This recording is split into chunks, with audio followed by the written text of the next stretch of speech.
Hello, my dear adventurers. If you like the story, please subscribe to me. Welcome back to another evening of shared stories and adventures. Tonight, we're traveling to a remote corner of the world where the mountains touch the sky and the old ways still whisper through the forests.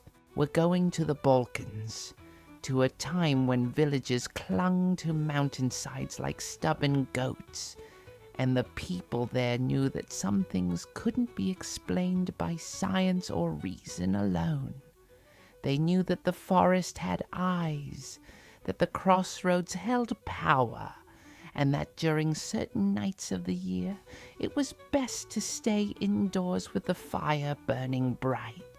The mountain road had become nothing more than a suggestion by the time Miroslav reached the final pass. What had started as a proper path, wide enough for a cart, had narrowed to a thread of packed snow winding between ancient beech trees. 5 years since he had walked this path in the opposite direction, a boy of 17 with a small pack on his back and dreams of a different life burning in his chest. He had left in summer, when the mountains were green and alive with birdsong, when leaving had seemed like the beginning of everything. He had left in summer, when the mountains were green and alive with birdsong, when leaving had seemed like the beginning of everything. The beech trees gave way to a stand of ancient oaks, their bare branches reaching toward the darkening sky like the fingers of old women at prayer. Miroslav knew these trees. He had climbed them as a child, had hidden in their hollows during games of seek and find, had carved his initials into their bark alongside the initials of a girl he had been too young and too stupid to properly love. He had climbed them as a child, had hidden in their hollows during games of seek and find, had carved his initials into their bark alongside the initials of a girl he had been too young and too stupid to properly love. His breath came in white plumes that hung in the still air before dissipating into nothing. The silence of the mountains pressed against him from all sides, broken only by the crunch of his boots in the snow and the occasional call of a crow somewhere in the distance. It was a different kind of silence than the city offered. The city was never truly quiet, always humming with the noise of thousands of lives being lived in close proximity. He crested a small rise and stopped, his heart doing something complicated in his chest. There, nestled in the valley below, lay the village of Vranik. Smoke arose from a dozen chimneys, gray against the darkening blue of the twilight sky. The houses clustered together like sheep seeking warmth, their whitewashed walls glowing faintly in the last light of day. It looked smaller than he remembered. Everything looked smaller. The grand adventure of his childhood, the whole world of his early years, had been contained in this tiny collection of buildings huddled against the cold. He had thought, when he left, that he was escaping to something larger. Now he wondered if he had simply been running away. The path down into the valley was treacherous with ice, and Miroslav picked his way carefully, one hand occasionally reaching out to steady himself against tree trunks or outcroppings of rock. The cold was deepening as the sun slipped behind the western peaks, and he could feel it seeping through his coat, his boots finding every gap in his defenses. He passed the old mill at the edge of the village, its wheel frozen and still, draped in icicles that glittered like crystal in the fading light. Old Petrovich had run that mill when Miroslav was a boy, grinding grain for the whole valley with a patience that seemed to belong to a different age. The first house he came to belonged to the Markovich family. A dog began barking at his approach, a fierce territorial sound that brought a woman to the door. She peered out at him through the gathering dusk, suspicious and wary, and he realized with a start that he didn't recognize her. She peered out at him through the gathering dusk, suspicious and wary, and he realized with a start that he didn't recognize her. He raised a hand in greeting. "Good evening. I'm looking for the house of Zorka Petrovich." The woman's expression shifted from suspicion to recognition, though he was certain they had never met. "You're the grandson," she said, "the one who went to the city." Miroslav nodded, unsure how to feel about being identified so easily, about being reduced to a single sentence of description. "The grandson who left. She's expecting you. Has been for days now." The woman pointed down the main street, as if he needed directions to the house where he had been born. "Second from the church, on the left. But you know that." He thanked her and continued on, the dog still barking behind him until the woman's sharp command silenced it. The street was empty, the villagers already tucked inside their homes against the cold and the coming dark. Vranik had always been a village that respected the night, that understood some hours belonged to things other than men. Vranik had always been a village that respected the night, that understood some hours belonged to things other than men. Now, walking down the silent street with the darkness gathering around him, he wasn't so sure. The house was just as he remembered it, a sturdy building of whitewashed stone with a roof of dark tiles that had weathered decades of mountain winters. The shutters were closed against the cold, but warm light leaked through the cracks, and smoke rose from the chimney in a steady column. He stood at the door for a long moment, his hand raised to knock, suddenly uncertain. What if she didn't want to see him? What if 5 years of silence had built a wall between them that couldn't be crossed? He had sent letters, of course had received letters in return, but ink on paper was not the same as presents. The door opened before he could knock. She was smaller than he remembered and older. Her hair gone completely white now, and her face a map of lines that told the story of 7 decades of mountain living.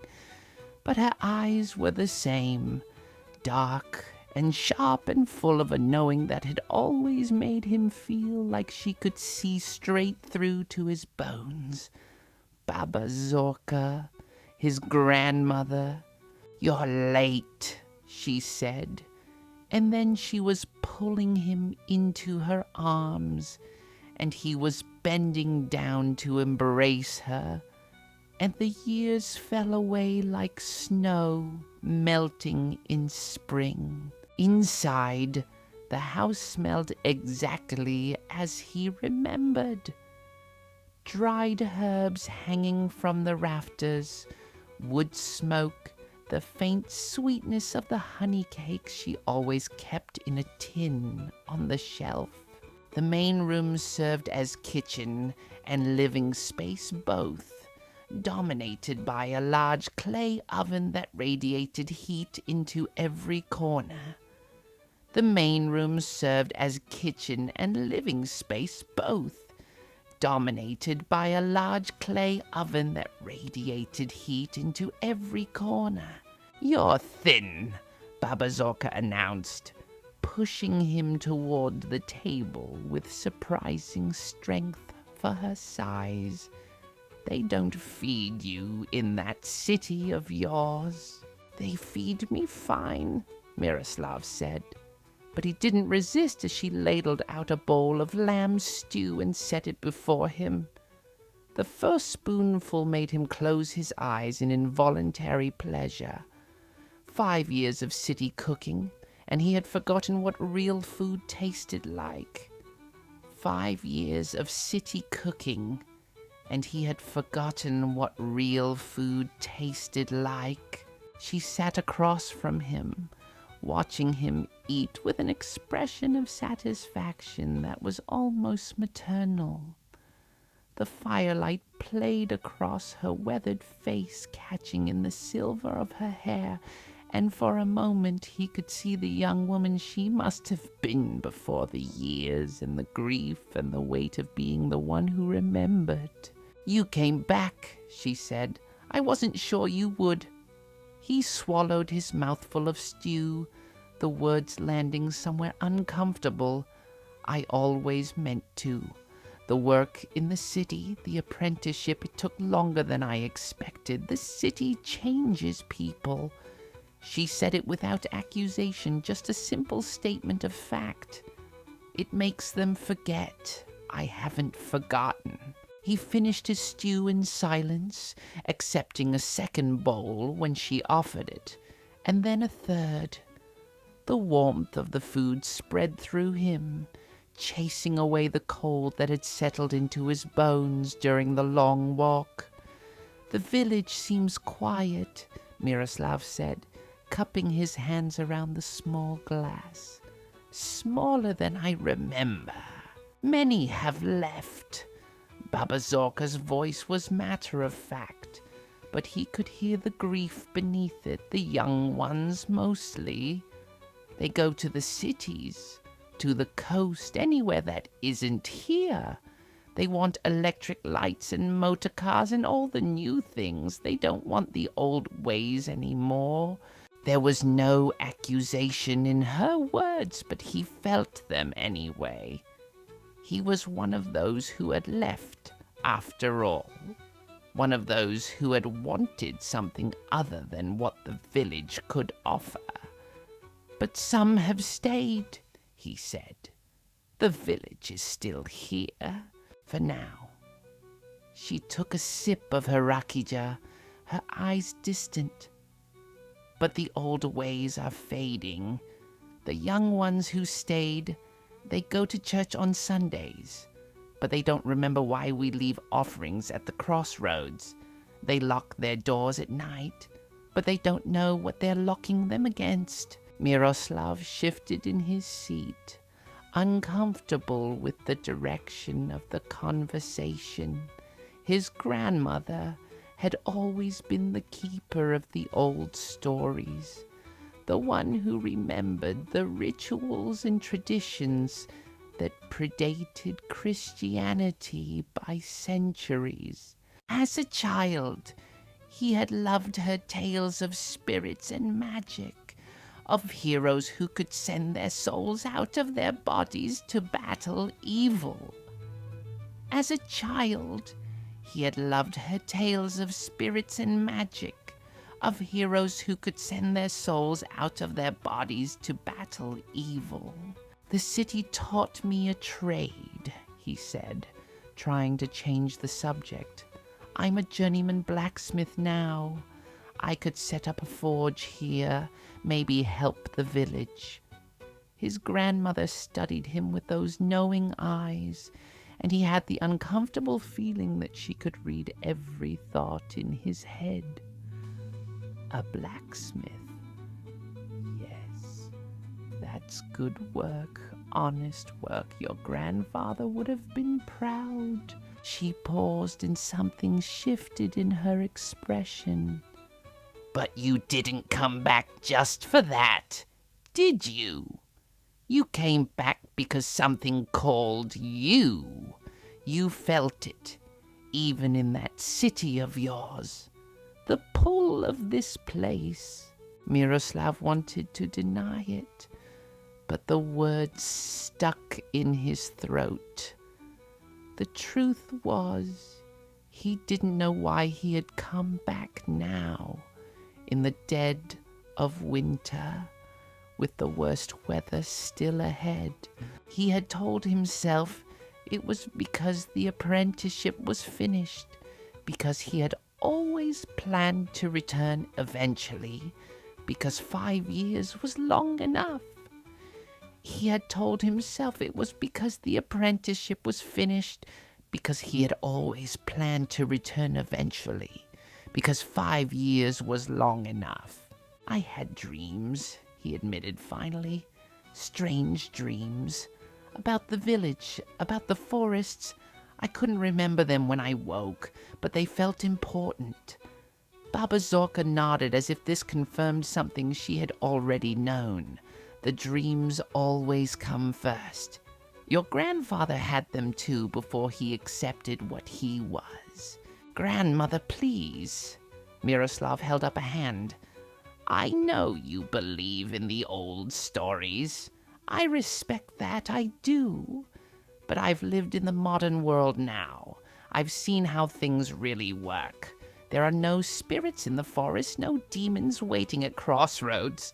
These are just stories, beautiful stories, but still just stories. His grandmother was quiet for a long moment, and when she spoke, her voice was gentle. The world is larger than what you can see with your eyes, Miro. The city may have taught you a trade, but it didn't teach you everything. You'll understand soon enough. Before he could respond, a sound cut through the night. A howl, long and mournful, rising from somewhere in the forest beyond the village. It was not a sound Miroslav had ever heard before, not quite wolf, not quite anything he could name. It seemed to hang in the air for a moment, then fade into silence. He looked at his grandmother, ready to ask what kind of animal made such a sound, but the expression on her face stopped the words in his throat. She had gone pale, her weathered hands gripping the edge of the table so hard her knuckles had turned white. "What was that?" he asked. She stood abruptly, moving to the window and peering out through the shutters. When she turned back to him, her expression was grim. "We need to prepare," she said. "Light more candles. Help me close the shutters properly, every one of them." "It's just an animal," Miroslav said, but he found himself standing, found himself doing as she asked. The howl had disturbed something in him, stirred some ancient instinct he hadn't known he possessed. Baba Zorka moved through the house with surprising speed, checking locks and placing sprigs of dried plants above each window and door. He recognized some of them from his childhood, garlic and rowan, things she had always kept in the house, but that he had assumed were just the habits of an old woman. "The unbaptized days are nearly upon us," she said as she worked. "The 12 nights between Christmas and Epiphany, when the barrier between worlds grows thin. I had hoped it would be different this year. I had prayed that the old troubles would not return." "What troubles?" Miroslav asked, but she just shook her head, completing her circuit of the house before returning to sit by the fire. "Tomorrow," she said. "We'll talk tomorrow when the sun is up and the night cannot hear us. For now, drink your rakia and stay away from the windows. Whatever happens, whatever you hear, don't open the door until dawn." She said it with such seriousness, such conviction that Miroslav found himself nodding despite his skepticism. Outside, the howl came again, closer this time, and he saw his grandmother's lips moving in what might have been a prayer, or might have been something older. He sat by the fire as she had commanded, the warmth and the long journey in the rakija all working together to make his eyelids heavy. His last thought before sleep claimed him was that the sound outside had stopped, replaced by a silence that felt somehow worse. In his dreams, he flew above the village, looking down at the tiny houses, the empty streets, the crossroads where three ancient paths met. And in the darkness at the edge of the forest, something was watching, something that had been waiting a very long time for him to come home. Miroslav woke to the sound of a rooster crowing and pale winter sunlight streaming through the gaps in the shutters. For a moment, he was disoriented, caught between the memory of his small room in the city and the reality of his grandmother's house. Then the smell of fresh bread and wood smoke brought everything back, and he sat up, rubbing the sleep from his eyes. Baba Zorka was already awake, of course. She stood at the oven, pulling out a round loaf of bread that steamed in the cold morning air. She had always been an early riser, up before dawn to begin the day's work, and the years had not changed that. "Good morning," she said without turning around. "There's water for washing by the door, and clean clothes in the chest by the window. Your old things won't fit any more, but I kept some of your grandfather's. They should suit you." He rose stiffly, his muscles complaining about the previous day's long walk and the night spent on a bench that had seemed perfectly comfortable when he was a boy. The water in the basin was cold enough to make him gasp, but it cleared the fog from his head. When he was dressed and had run his fingers through his dark hair in a futile attempt to make it lie flat, he joined his grandmother at the table. She had laid out fresh bread, white cheese, and a pot of honey, along with cups of strong black coffee that she poured from a brass vessel. They ate in comfortable silence for a while, the only sounds the crackling of the fire and the occasional call of birds outside. Finally, Miroslav worked up the courage to ask the question that had been burning in his mind since he woke. What happened last night? That sound in the forest? His grandmother set down her cup, her expression serious. "First tell me what you remember about the old stories. The ones I used to tell you before bed when you were small." Miroslav thought back, dredging up memories that felt like they belonged to someone else. Stories about spirits and demons, about heroes and monsters, about the thin places where the human world touched something older and stranger. "You told me about the Vila," he said slowly. "Forest spirits who appeared as beautiful women. They could help travelers or lead them astray depending on their mood." "Good. What else?" "The Zduhak, men whose souls could leave their bodies to fight evil spirits and protect their villages. You said grandfather was one, though I never understood what that meant." His grandmother nodded, encouraging him to continue. "And there were demons. The Karakondjul, a creature that emerged during the winter, during the unbaptized days. You said it looked like a man, but twisted, wrong somehow, that it would attack anyone foolish enough to be out alone after dark. Very good. You remember more than I thought you would.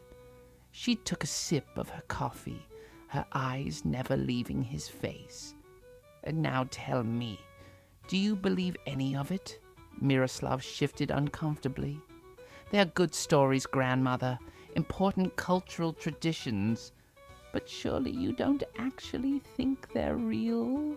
I think, Baba Zorka said carefully, that 5 years in the city has made you forget that the world is stranger than you imagine. But you'll remember soon enough. The blood doesn't forget, even when the mind tries to. Before he could respond, there was a knock at the door. His grandmother rose to answer it, and Miroslav heard voices in the small entry, a man speaking urgently. When Baba Zorka returned, she was pulling on her heavy coat and wrapping a shawl round her head. There's been trouble at the Jovanovic farm. Several sheep killed in the night. I need to go see. You should come with me. See what's become of your village while you were away. They walked through streets that were busier now in the daylight. Vranik was waking up, smoke rising from every chimney, people emerging to begin the day's work. Miroslav recognized many faces, though they had aged in his absence.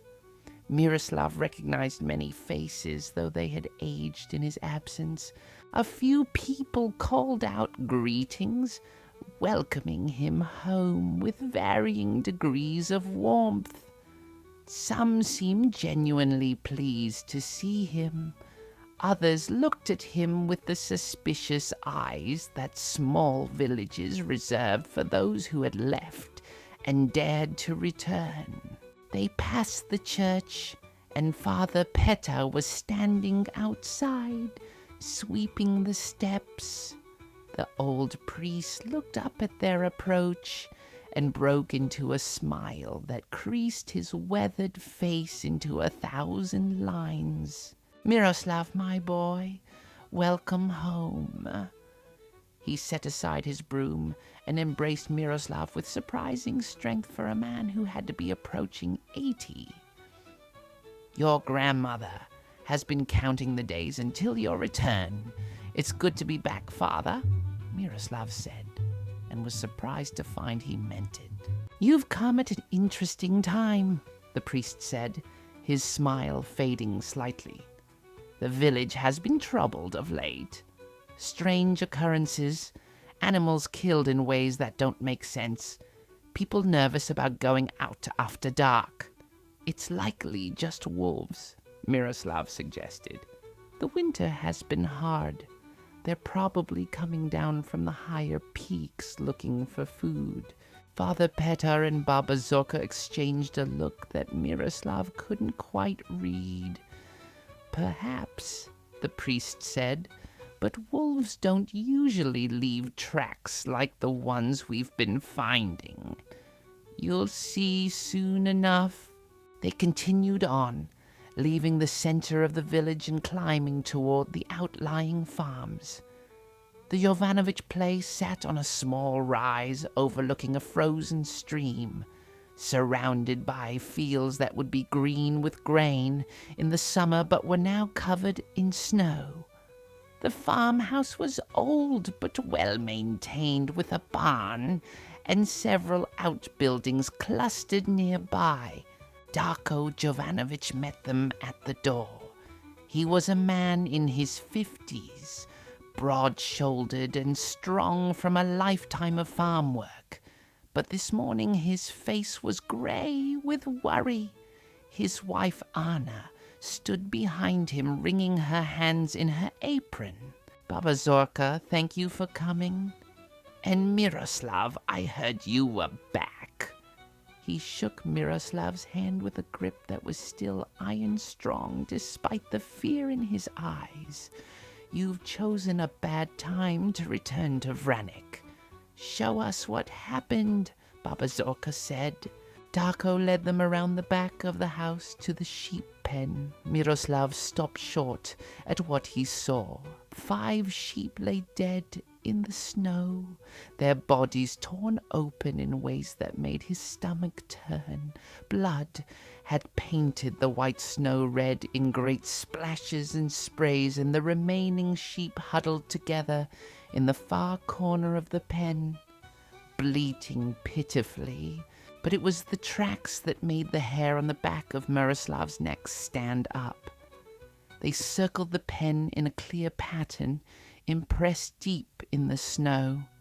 They looked almost human, the right size and shape for a man's bare foot. But they ended in what could only be claws, long and sharp, pressed deep into the frozen earth. Miroslav crouched down to examine them more closely.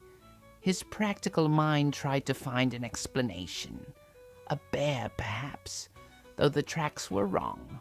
Or a large wolf, though again, the shape didn't match. He had seen plenty of animal tracks during his childhood in the mountains, had learned to read the snow like a book. These tracks didn't fit anything he knew. "What do you think?" Darko asked. "I don't know," Miroslav admitted. "Have you seen tracks like these before?" "Not in my lifetime," Darko said. "But my grandfather used to tell stories about things that walked on 2 legs but weren't men. Things that came during the unbaptized days when the barrier was thin." "The unbaptized days," Miroslav repeated. His grandmother had mentioned them last night. The 12 days between Christmas and Epiphany. "That's right," Baba Zorka said. "We're 3 days into them now. 9 more nights until Epiphany, when the priest blesses the waters and the barrier is restored." She knelt beside one of the dead sheep, examining it with hands that were steady despite her age. "This was not done for food. Look, the throats are torn, but nothing was eaten. This was killing for the sake of killing, or to send a message," Darko said quietly. "What kind of message?" Miroslav asked. "That we're not protected anymore, that the old wards are failing."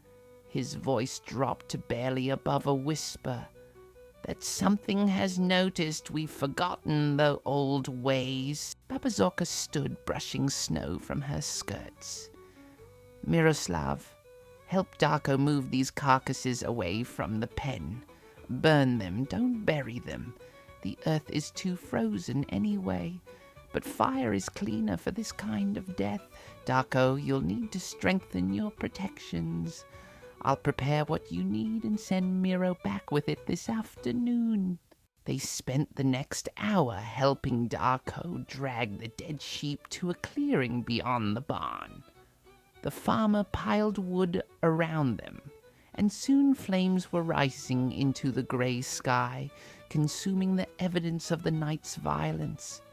The smell of burning flesh filled the air, acrid and unpleasant. As they worked, Miroslav found himself watching the tree line. The forest pressed close here, the bare branches of the deciduous trees mixed with the dark green of pines. In summer, it would be beautiful, inviting. Now, it looked like a wall of shadows, hiding secrets that daylight couldn't penetrate.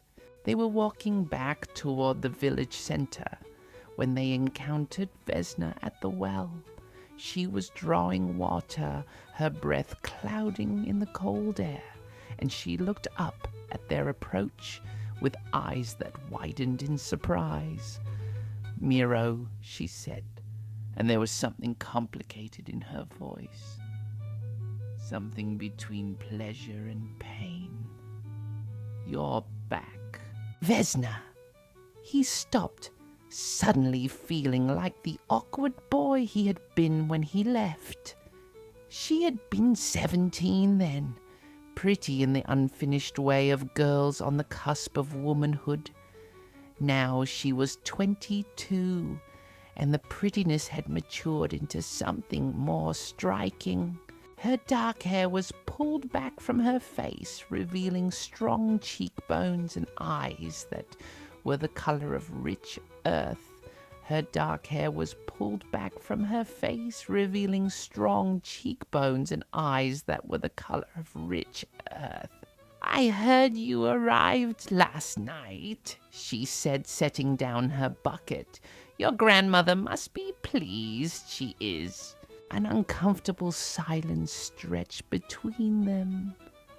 Baba Zorka, showing the tact of someone who had lived 7 decades, excused herself to speak with another villager, leaving them alone.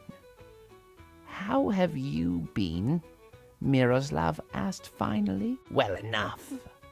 Vesna pulled up her bucket, the water sloshing inside. "I've taken over much of the healing work from my grandmother. She's too old now to make the climb to some of the outlying farms.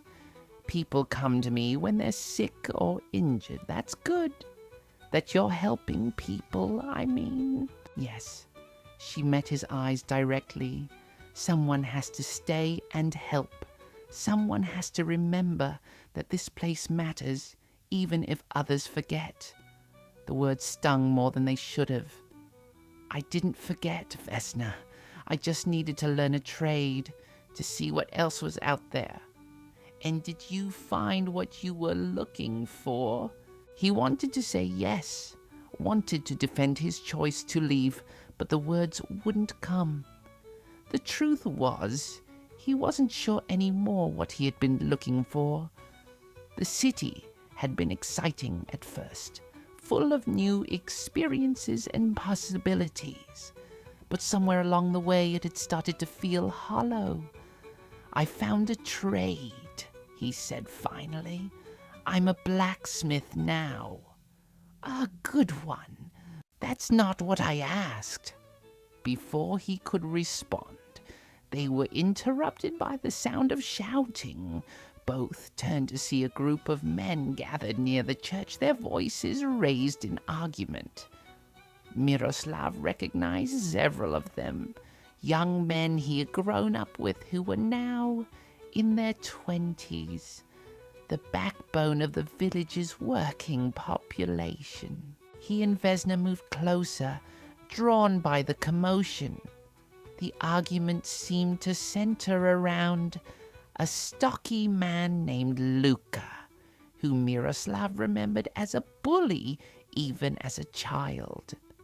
He had grown into a bully of an adult, all thick neck and aggressive gestures. "I'm telling you, we need to organize a hunt," Luka was saying. "Get together, every man with a gun or a strong arm, go into that forest and kill whatever is doing this. We can't just sit here and wait for it to come for us. And what if it's not an animal you can hunt?" An older man countered. "What if it's something else?" "Then we burn the forest," Luka shot back. "We do whatever it takes to protect our families. That's what men do." Miroslav felt Vesna stiffen beside him. "That kind of talk only makes things worse," she said quietly. "Fear makes people stupid." The argument was growing more heated when Father Petar emerged from the church, his presence immediately commanding attention. The old priest had a way about him, a quiet authority that came from decades of guiding his flock through good times and bad. "Enough," he said, and the crowd fell silent. Violence and panic solve nothing. We will take precautions, yes. We will be careful, certainly, but we will not let fear turn us into a mob. That's when the real monsters emerge, the ones that live in men's hearts. "Easy for you to say, Father," Luka said. though he had the grace to sound somewhat chastened. "Your sheep weren't the ones torn apart last night." "No, but I remember other times like this. Other winters, when fear gripped this village, and I remember that we survived by staying together, by trusting in our faith and our traditions, not by running into the forest with torches and pitchforks." The priest's gaze swept across the crowd and landed on Miroslav. "And perhaps it's not a coincidence that young Miroslav has returned to us at this time. The Petrovic family has always been the guardians of the old knowledge. Perhaps that's what we need now, someone who can remember what we've forgotten." All eyes turned to Miroslav, and he felt his face grow hot. "I don't know what you expect from me, Father. I've been gone 5 years. I'm a blacksmith, not a guardian of anything. You're Zorka's grandson," Father Peter said simply. "And your grandfather's before that. The blood remembers even when we try to forget." It was the same thing his grandmother had said that morning, and Miroslav felt a chill that had nothing to do with the winter air. The crowd dispersed slowly, people drifting back to their homes and their work, though many cast curious glances at Miroslav as they went. He found himself standing with Vesna, his grandmother, and Father Peter, feeling like he had been thrust into a role he didn't understand and certainly hadn't asked for. "Come to my house this afternoon," Vesna said to him. "There are things you need to see, things my grandmother wrote down before she died.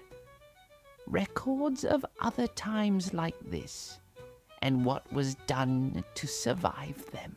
She didn't wait for an answer, just picked up her water bucket and walked away, her back straight and her step determined. Miroslav watched her go, feeling like the ground beneath his feet had shifted without his permission.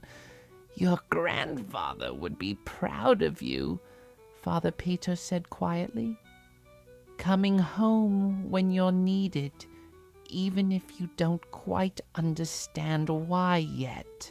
"I don't understand any of this," Miroslav admitted. "Yesterday I was a blacksmith in the city. Today people are looking at me like I'm supposed to save them from something I don't even believe in." Baba Zorka put a wrinkled hand on his arm. "Belief isn't required, Miro. The old powers don't care whether you believe in them or not.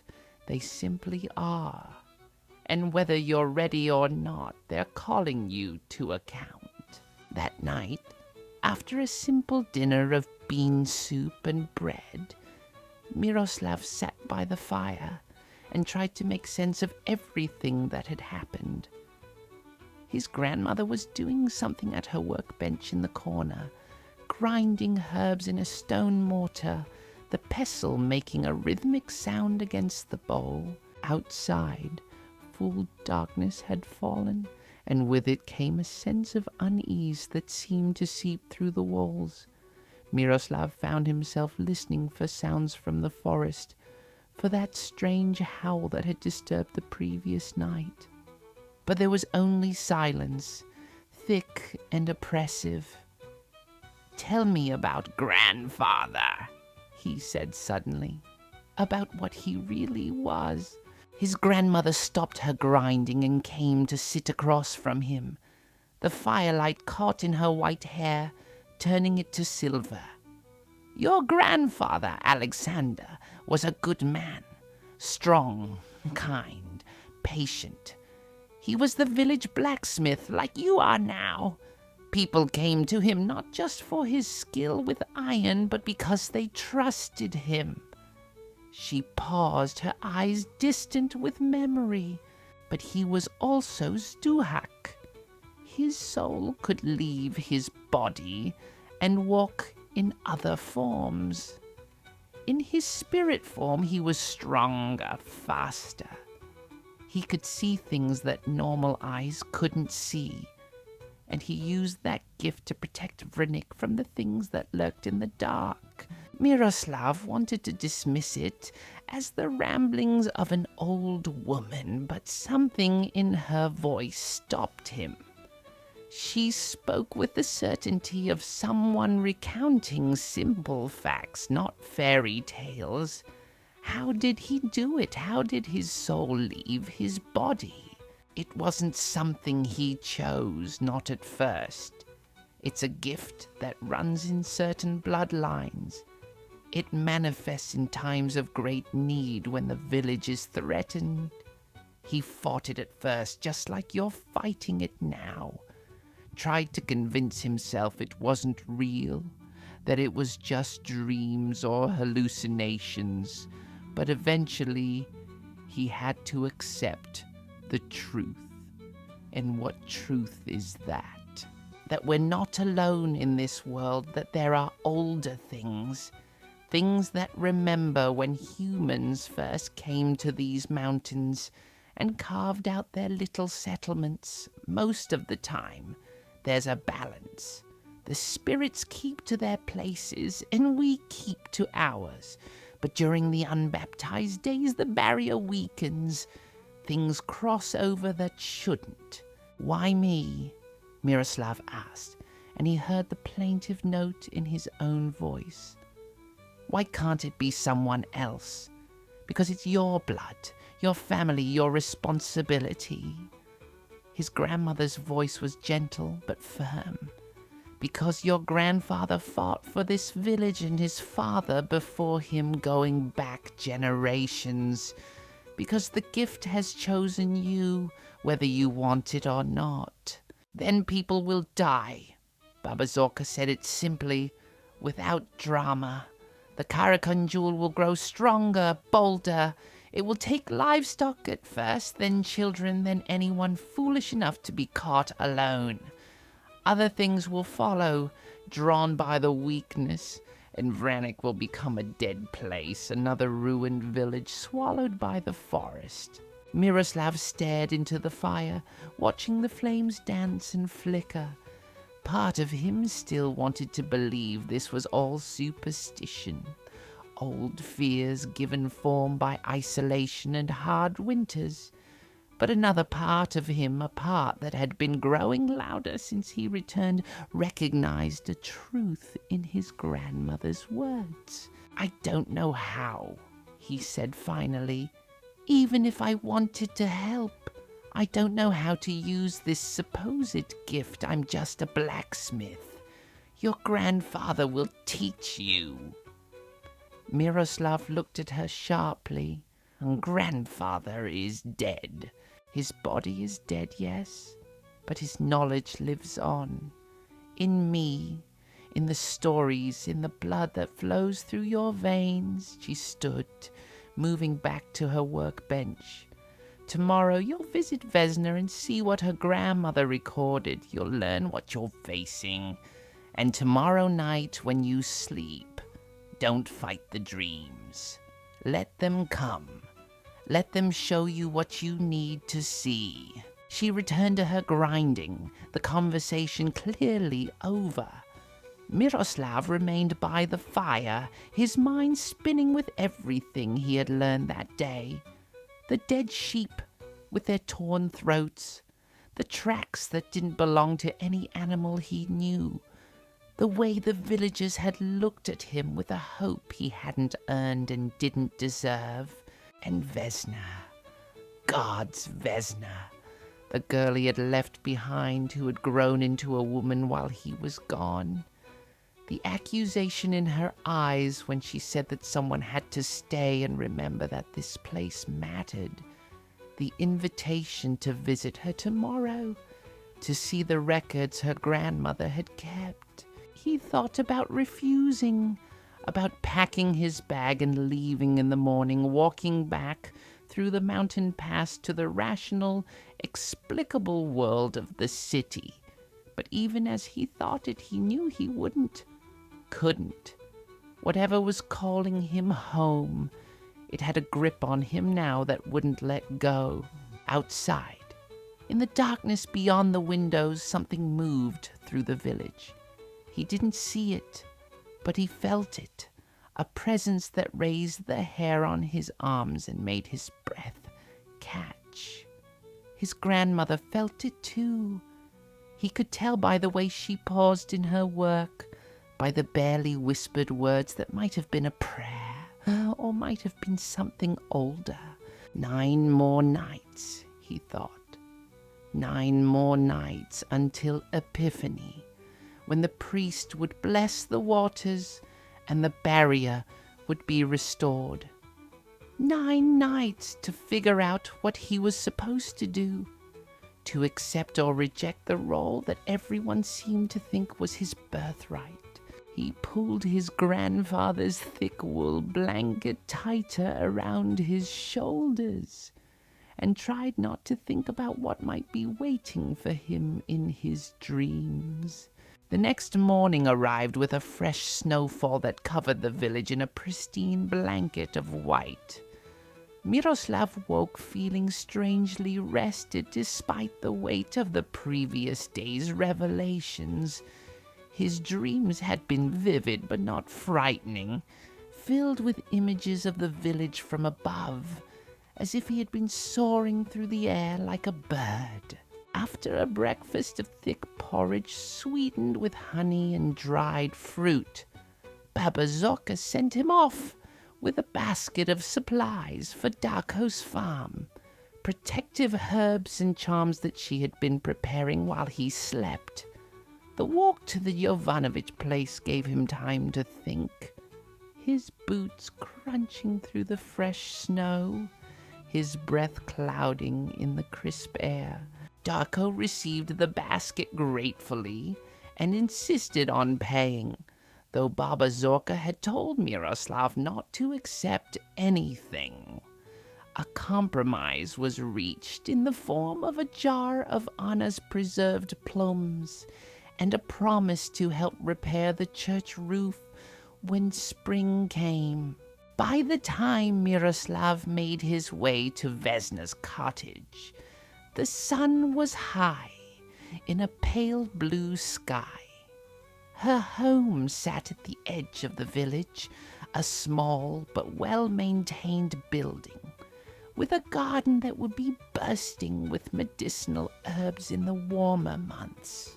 He knocked, and Vesna opened the door almost immediately, as if she had been waiting for him. She had changed from her practical work clothes into a dress of deep blue wool that brought out the warmth of her skin and the richness of her dark eyes. "Come in," she said, stepping aside. "I've made tea." The interior of her cottage was a healer's domain.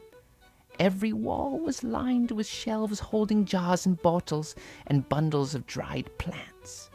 A workbench dominated one corner, its surface scarred from years of cutting and grinding and mixing. The air smelled of herbs and honey and something else, something clean and green that reminded him of spring. They sat at a small table near the hearth, and Vesna poured tea from a clay pot into 2 cups. The liquid was pale yellow and smelled of chamomile and mint. "For calm," she said. "You look like you need it." "It's been a strange few days," he admitted, wrapping his hands around the warm cup. "Strange times call for those who can navigate them." She took a sip of her own tea, watching him over the rim of her cup. "Your grandmother says you're fighting your gift. Everyone keeps talking about this gift like it's something I should be grateful for, but all I know is that I came home for a visit, and suddenly people expect me to fight monsters I don't believe in. Do you believe in what happened to Darko's sheep? That's different. That was real. And what makes you think the rest of it isn't?" Miroslav didn't have a good answer for that. He drank his tea in silence, feeling the warmth spread through him, carrying with it a sense of peace that he suspected was more than just the herbs at work. "I want to show you something," Vesna said, setting down her cup. "My grandmother, before she died, kept records, notes about the old stories about times when the barrier was thin and things crossed over. She was a healer, yes, but she understood that some sicknesses have spiritual causes, that physical and spirit health are linked. She rose and went to a large chest against the wall, opening it to reveal a collection of books and scrolls and loose pages covered in cramped handwriting. She selected several items and brought them back to the table, laying them out with careful reverence. These are her journals, 50 years of observations, treatments, and stories. She documented everything, including 3 separate instances when the unbaptized days brought trouble to Vranik. Miroslav leaned forward, examining the pages. The handwriting was difficult to read, old-fashioned and faded, but the dates were clear. 1825, 1843, 1867. What happened in those years? Vesna opened the first journal, turning to a marked page. In 1825, a villa became enraged when villagers cut down a sacred grove to clear land for farming. She appeared to men working alone in the fields, leading them astray into the forest. 3 men disappeared before your great-great-grandfather Dmitri Petrovich negotiated a truce with her. She turned to another journal. In 1843, a Karakondjul emerged during the unbaptized days. It killed livestock and terrified children. Your great-grandfather Stefan fought it in his duhak form. The battle lasted 3 nights and left him bedridden for a week afterward, but he drove the creature back beyond the veil. In 1867, that was the worst. Vesna's expression grew grave. Multiple entities crossed over. Vila, Karakondjul, and something else that my grandmother only referred to as the Shadow Walker. Your grandfather, Alexander, was young then, newly come into his power. He fought alongside 2 others duhak from neighboring villages. Many people died before the barrier was restored. She pushed the journals toward him. "Read them yourself, if you don't believe me. These aren't fairy tales, Miro. This is history. Our history." Miroslav picked up one of the journals, his fingers tracing the faded ink. The accounts were detailed, clinical almost, describing symptoms and treatments alongside descriptions of spiritual interventions. He found himself believing despite himself. Why does this keep happening? Why every few decades? Vesna shrugged. My grandmother thought it was cyclical, tied to something larger than we understand. The world has its rhythms, its seasons. Perhaps the barrier between worlds does too. Or perhaps it's us. Perhaps we forget the old protections, let the wards fail, and the spirits take advantage of our weakness. She poured more tea for both of them before continuing. The unbaptized days are particularly dangerous because they exist outside normal time. They're liminal, between Christmas and Epiphany, between the old year and the new. In the Orthodox tradition, the world isn't fully blessed again until the priest performs the great blessing of the waters on Epiphany. Until then, we're vulnerable. What kind of protections? What wards? Vesna stood and gestured for him to follow. She led him to a wall where several drawings hung. carefully preserved under glass. They showed symbols and patterns, some familiar from his childhood, others strange and complex. "These are the old signs," she said. "Marks of protection that have been used for centuries. Your grandmother would have placed them around her house. Garlic and rowan at the doors and windows, iron nails driven into the doorposts, these symbols scratched into the beams." She pointed to one drawing in particular, a complex interlocking pattern of circles and lines. "This is the sign of the crossroads where your family's power is strongest. Vranik sits at the meeting of three ancient paths, and your bloodline has always been tied to that crossing. The Stuhak are guardians of thresholds, you see. Guardians of the places where worlds meet." Miroslav studied the symbol, and something stirred in his memory. He had seen this before, carved into a stone at the actual crossroads just outside the village. He had played there as a child, had traced his fingers over those marks without understanding what they meant. They spent the next several hours going through the journals, with Vesna explaining the patterns she had noticed in her study. The entities that crossed over tended to be stronger during specific nights of the unbaptized days, particularly the eve of Epiphany. The attacks usually started small, testing the defenses before growing bolder.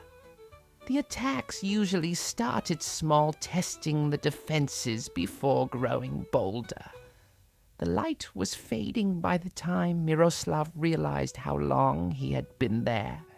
He looked up from the journal he was reading to find Vesna watching him with an expression he couldn't quite read.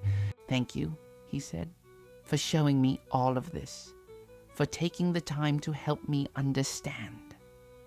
"It's not just for you," she said quietly. "It's for all of us. We need you, Miro. Whether you want that responsibility or not, we need you. I still don't know if I can do what you're asking, what everyone is asking. You won't know until you try." She stood, moving to gather the journals back into their chest. "Your grandmother says the gift will manifest when it's needed, that you don't have to force it or understand it. You just have to not fight it when it comes. That's not particularly reassuring." Vesna smiled, and for a moment he saw the girl he had left behind, the one who had smiled at him that same way when they were young and the world was simpler. The old stories aren't meant to be reassuring, Miro. They're meant to be true. He helped her put away the journals, their hands occasionally brushing in a way that made him acutely aware of her presence. When everything was stored away, she walked him to the door, pulling a shawl around her shoulders against the cold air that rushed in when he opened it. "Will you come back tomorrow?" she asked. "There's more to show you, more to explain." "I will." "Good." She hesitated, then reached out and touched his arm. "I'm glad you're home, Miro. Whatever else happens, I'm glad you came back." He wanted to say something meaningful in response, something that would bridge the years and the hurt feelings and the complicated tangle of what they had been and what they might still be. But the words wouldn't come, so he just nodded and stepped out into the twilight. The walk back to his grandmother's house took him through the center of the village, past the church where Father Peter was lighting candles for evening prayers, past the houses where families were gathering for their suppers. It all looked so normal, so ordinary. He was so lost in thought that he almost didn't notice the figure standing at the crossroads. It was only when he was a few yards away that he realized someone was there, standing perfectly still in the gathering darkness.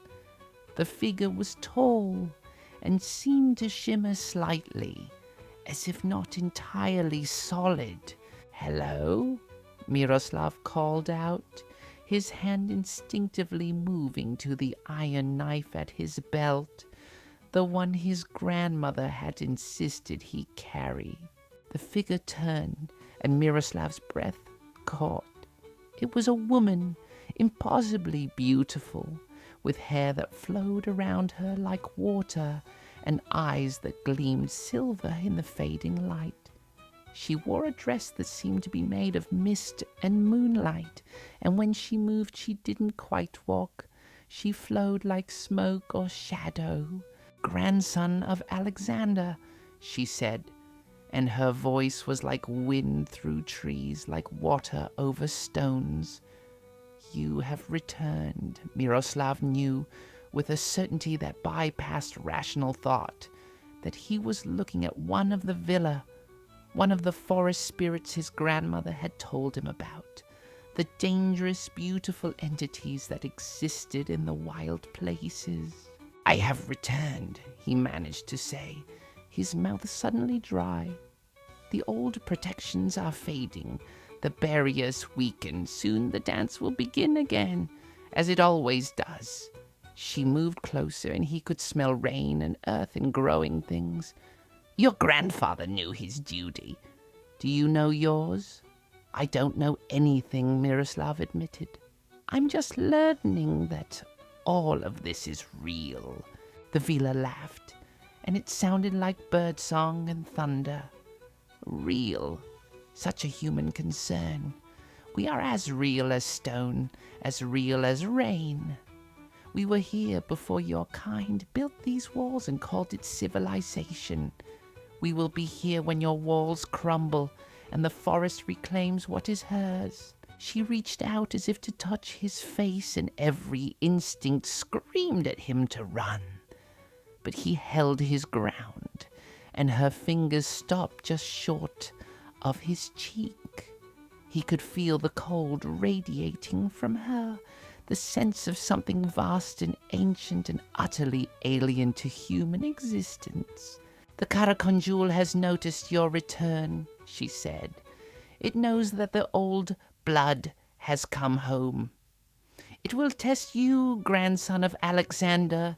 It will seek to break you before your power fully awakens. Be ready." "How do I fight it?" Miroslav asked. "How do I use this gift everyone keeps talking about?" "The same way your grandfather did. The same way his fathers before him did." The Vila's form began to fade, becoming more mist than substance. You stop thinking and start knowing. You stop fighting what you are and accept it. The blood remembers even when the mind forgets. Trust it. And then she was gone, dissipated into the air like morning fog under the sun. Miroslav stood alone at the crossroads, his heart pounding, his breath coming fast. For a long moment he couldn't move, couldn't think. Then his legs carried him forward, almost running now, desperate to reach the safety of his grandmother's house. Baba Zorka was waiting for him at the door, as if she had known he would need her. She took one look at his face and pulled him inside, closing and barring the door behind them. "You saw one of them," she said. It wasn't a question. A Vila, at the crossroads. "She spoke to me." His grandmother guided him to a chair by the fire and pressed a cup of rakia into his hands. "Drink." He drank, the strong plum brandy burning down his throat and settling into his stomach like a small sun. The warmth helped ground him, brought him back into his body.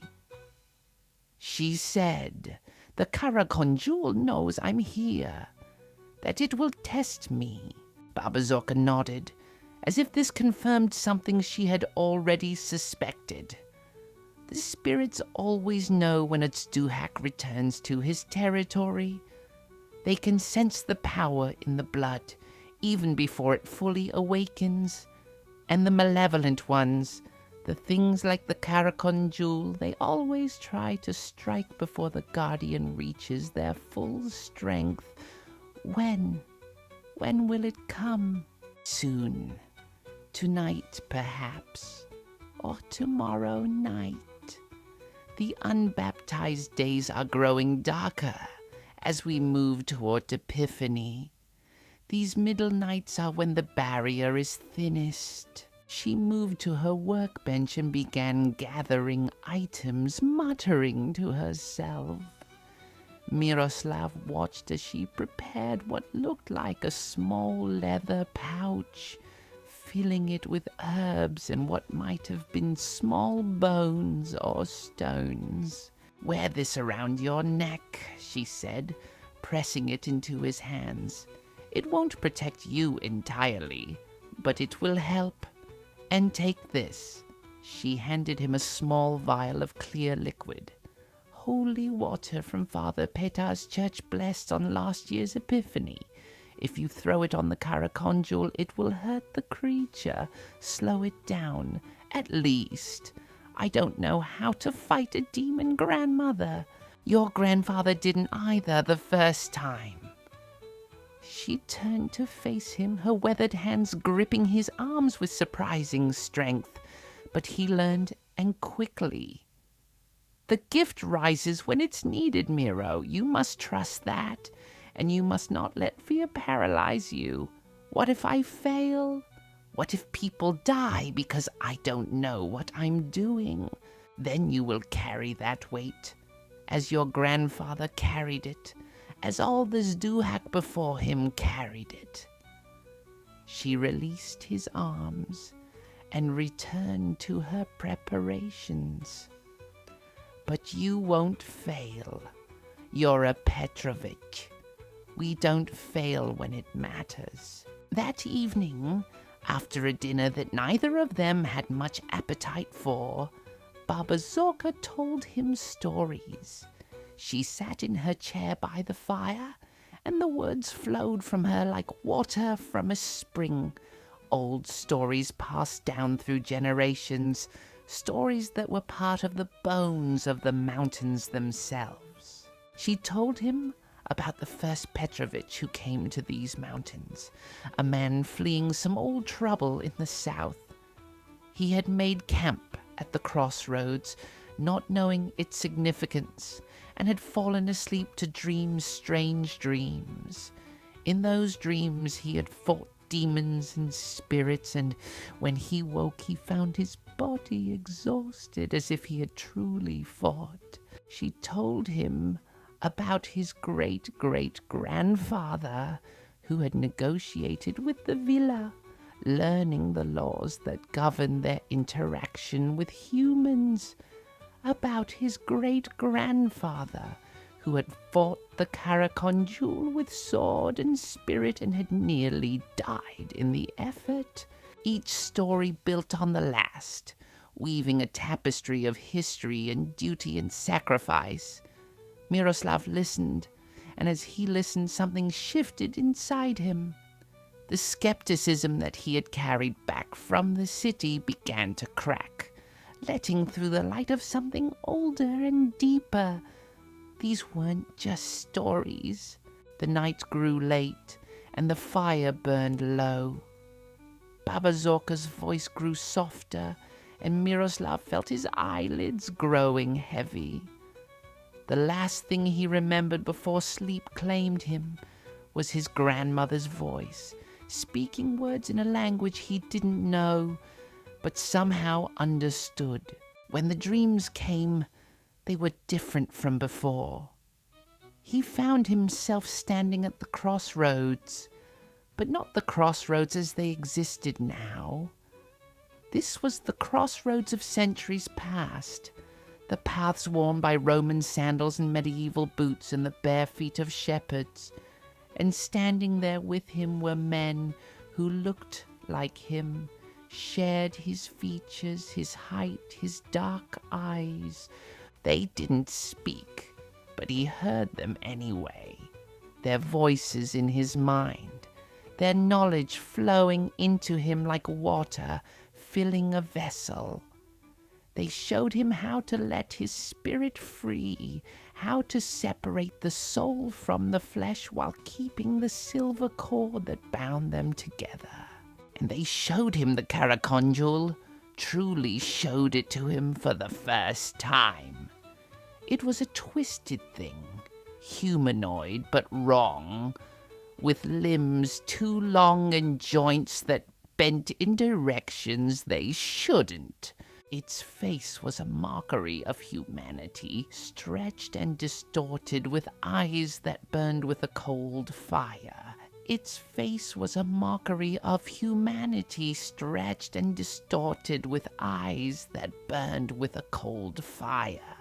But they also showed him that it could be fought, could be driven back, could be sealed away until the barrier was restored.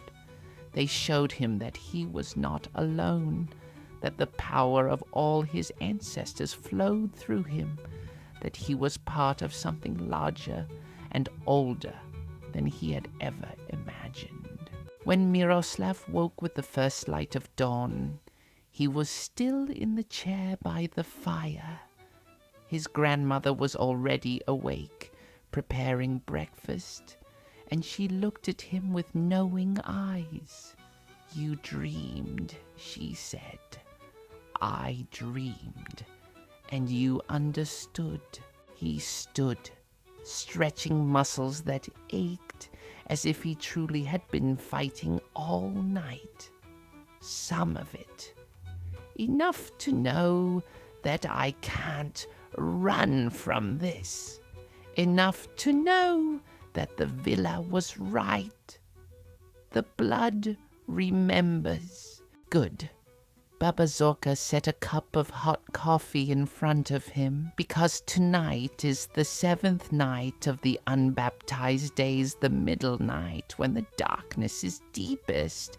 Tonight the Karakondjul will come, and tonight you will face it. Miroslav picked up the coffee, his hands steady despite the fear that churned in his gut. "I'll be ready." The 7th day of the unbaptized days dawned gray and cold, with clouds hanging low over the mountains like a shroud. Miroslav spent the morning helping his grandmother with various tasks around the house, his mind only half on the work. The other half was focused inward, trying to understand the new knowledge that had settled into him during the night's dreams. It wasn't like learning in the normal sense.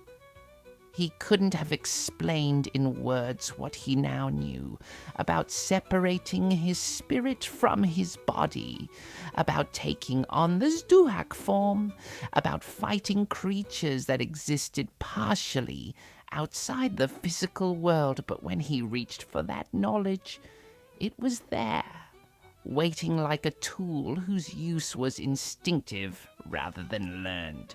Around midday, a commotion from the village center drew them outside. A crowd had gathered near the well, and the sound of raised voices carried clearly through the cold air.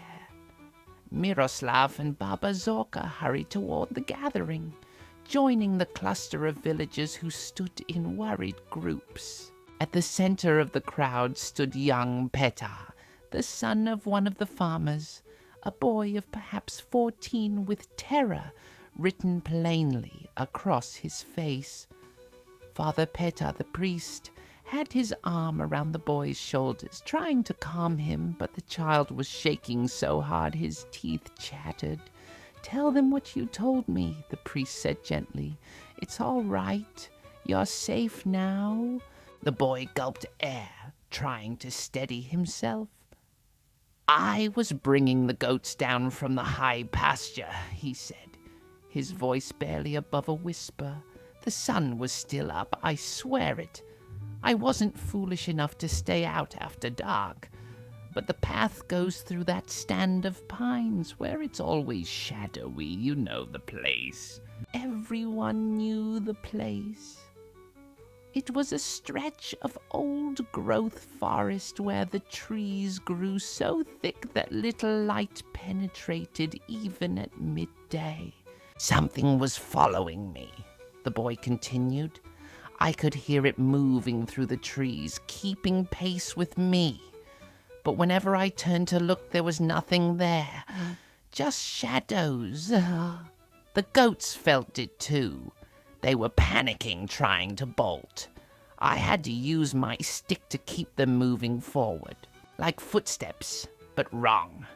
Too slow and too heavy, and there was breathing, rasping, like something sick. The boy's eyes were wide and haunted. I ran the last part of the path, drove the goats ahead of me as fast as I could. When I got to the edge of the village, I looked back and I saw it. Saw what? Miroslav asked. I don't know. The boy shook his head helplessly. It was tall, taller than any man. It stood at the tree line, just watching. I couldn't make out details because of the shadows, but its eyes were red, like coals, and when it opened its mouth, I saw teeth. The crowd erupted into frightened chatter. Several women pulled their children closer. The men exchanged grim looks, hands instinctively moving to the knives and tools at their belts. It's coming closer, old dragon said. He was one of the village elders, a man who had lived through more winters than most could count. Before, it only came at night. Now it's bold enough to hunt in the daylight hours, even if it stays to the shadows. We need to do something, Luca shouted. His face was red with anger and fear. We can't just wait for it to attack. Who's to say it won't come right into the village next time? Into our homes. Father Peter raised his hands for calm. We will strengthen our protections. Every house should have the proper wards. Iron, garlic, rowan, and holy water. I will bless every doorway if needed. Old women's superstitions, Lucas scoffed. We need weapons, not herbs and prayers. The superstitions have kept us safe for centuries, Baba Zorka said sharply. Your grandfather understood that. Like it's a shame his wisdom didn't pass to you along with his name.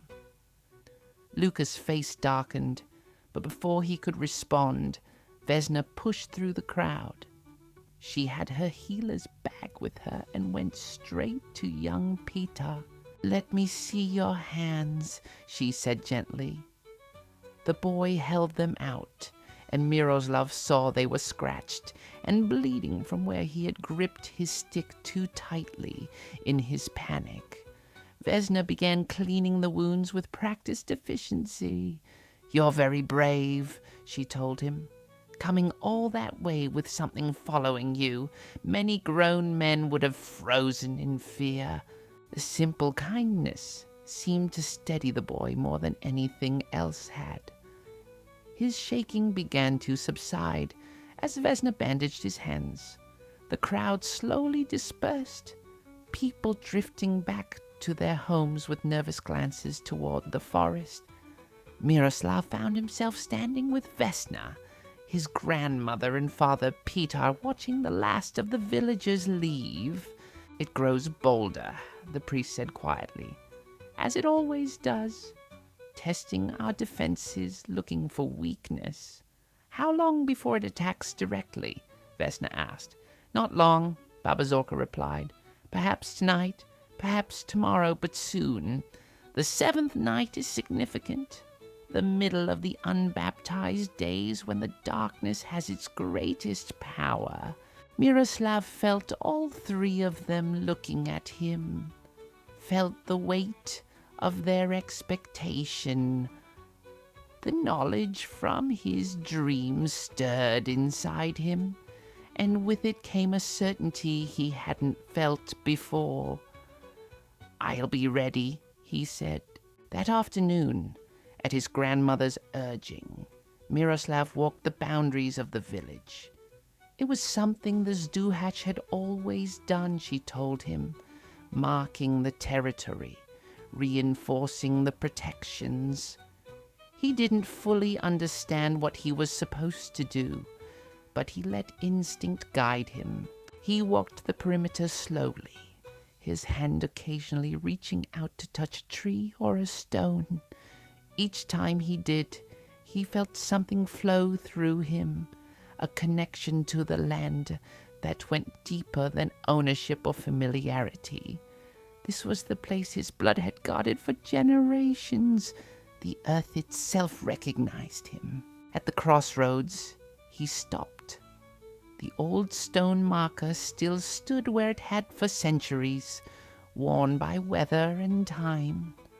The protective symbols carved into its surface were barely visible now, but when Miroslav placed his hand on the stone, they seemed to glow faintly, responding to his touch.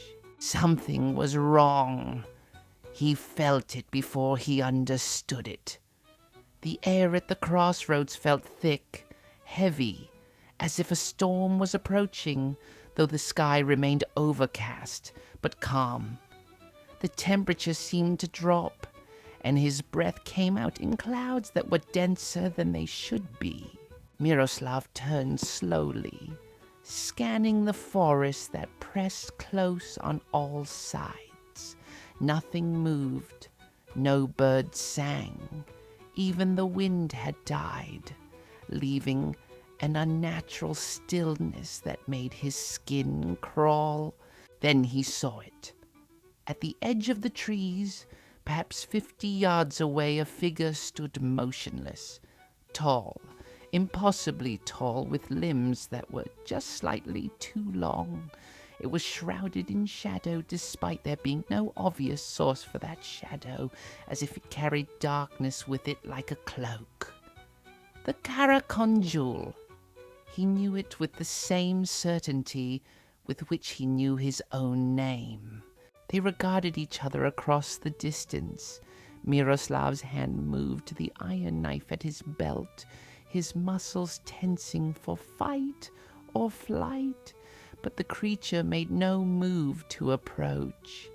It simply stood there, watching, with eyes that burned red in the shadows. Then slowly, deliberately, it smiled.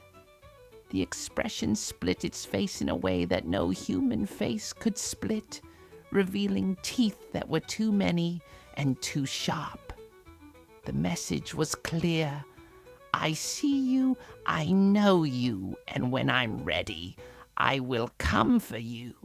The creature melted back into the forest, fading into the shadows as if it had never been there at all. But Miroslav could still feel its presence, watching from somewhere in the darkness between the trees. He stood at the crossroads for a long time after, his heart pounding, his breath coming fast. This was real.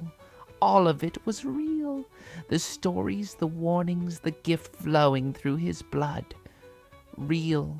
When he finally returned to the village, he went straight to Vesna's cottage. She opened the door at his knock, took one look at his face, and pulled him inside without a word. You saw it, she said, pressing a cup of hot tea into his hands. He nodded, his hands still shaking slightly.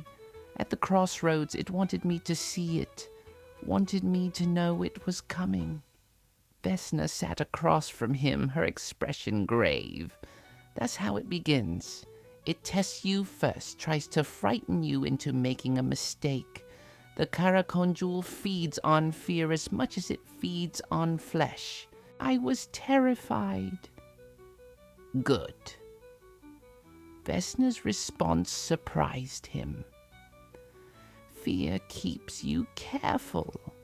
Fear keeps you alive.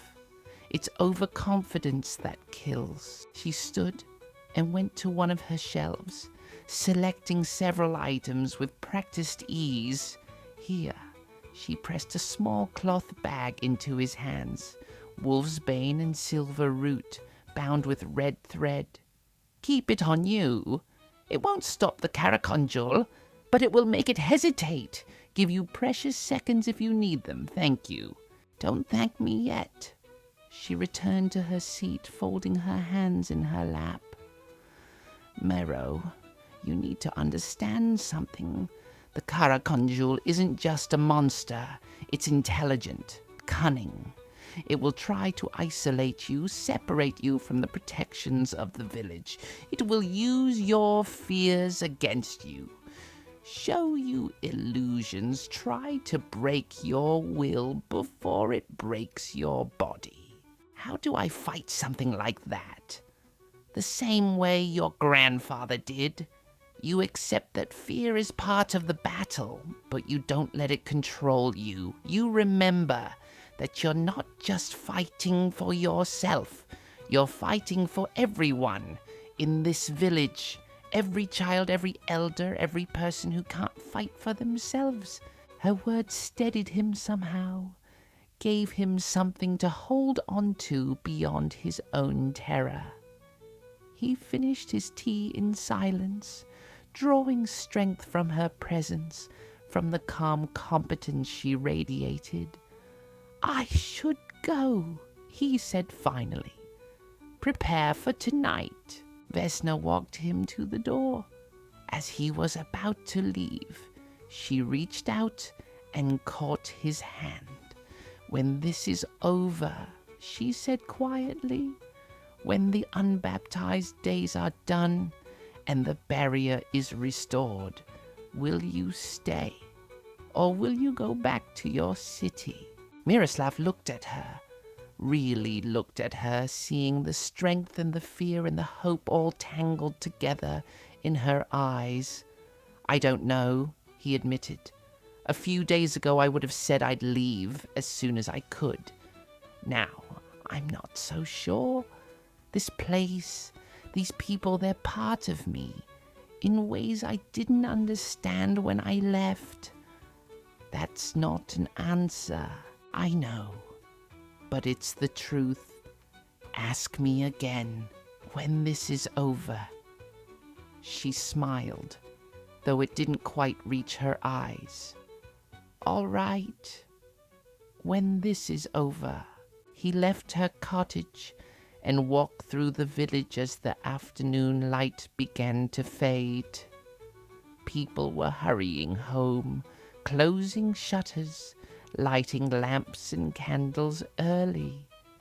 Everyone could feel it, the weight of the coming night pressing down like a physical thing. At his grandmother's house he found her making preparations of her own. The main room had been transformed into something between a workshop and a shrine. Candles burned in every corner. Protective symbols had been drawn on the floor in salt and ash. Herbs hung from every rafter, their scent thick in the air. Help me with this, Baba Zorka said without preamble, gesturing to a pot bubbling over the fire. He joined her and she handed him a wooden spoon. Stir it clockwise, always clockwise. This is the protection brew. When it's ready, we'll pour it across the threshold. Nothing malevolent will be able to cross it. As he stirred, she moved around the room, adding final touches to her preparations. He watched her work, marveling at the sureness of her movements, the confidence born from decades of practice. Grandmother, he said suddenly, what was it like for grandfather? The first time he fought in his duhak form. She paused, her weathered hands stilling their work. Terrifying. He told me once that he thought he was going mad, that the separation of spirit and body was the most unnatural thing he'd ever experienced, but he also said it was beautiful. Did he ever regret it? The gift, the duty, all of it? Only once, she said quietly, and there was deep pain in her voice. Only after I lost our son, your father, to the fever. Alexander was away, fighting something in the mountains, and by the time he returned it was too late. He regretted that night, regretted that he couldn't be two places at once, couldn't protect his family and his village both. How could you? You were just a child yourself. She came to him, placing her hand over his on the spoon. But you should know this, Miro. The duty is heavy. It demands sacrifices. There will be times when you can't save everyone, when you have to make impossible choices. Your grandfather learned that. You will learn it too. The brew finished as full darkness fell outside. They poured it across the threshold as Baba Zorka had instructed, and Miroslav felt the barrier snap into place, a wall of protection that nothing evil could cross. Similar protections had been placed at every window, every possible point of entry. Now we wait, his grandmother said. They sat by the fire, and for a while neither spoke. The house creaked around them, settling into the cold. Outside the wind had picked up, whistling around the corners and rattling the shutters. Normal sounds of a winter night. But tonight they seemed charged with meaning, as if the wind itself was alive and aware. It was perhaps 2 hours past full dark when the sounds began.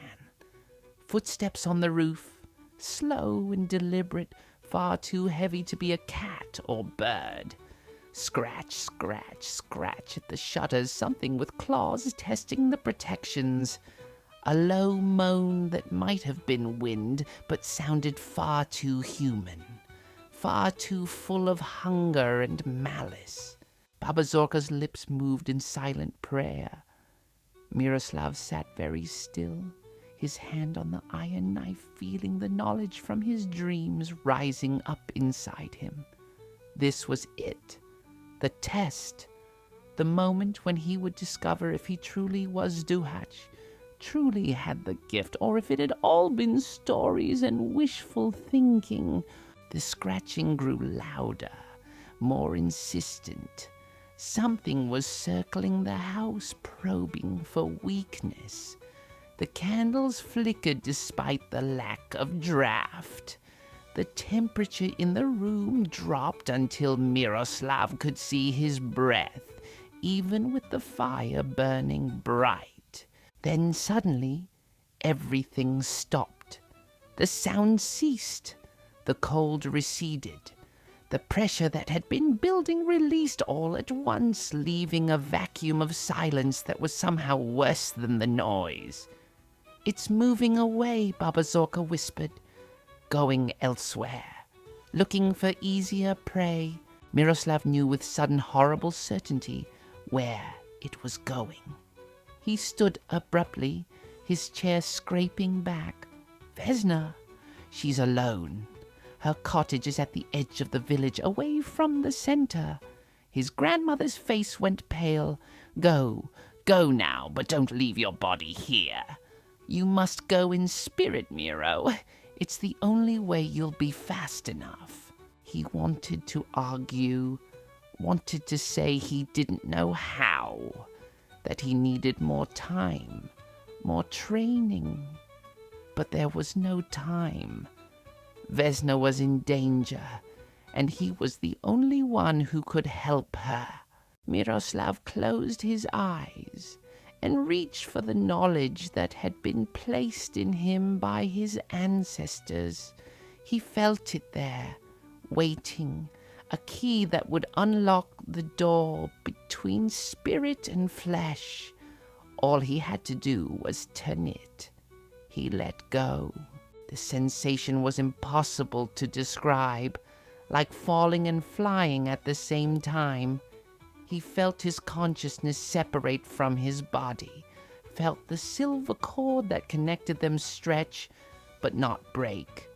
When he opened his eyes, which weren't really eyes at all anymore, the world looked different.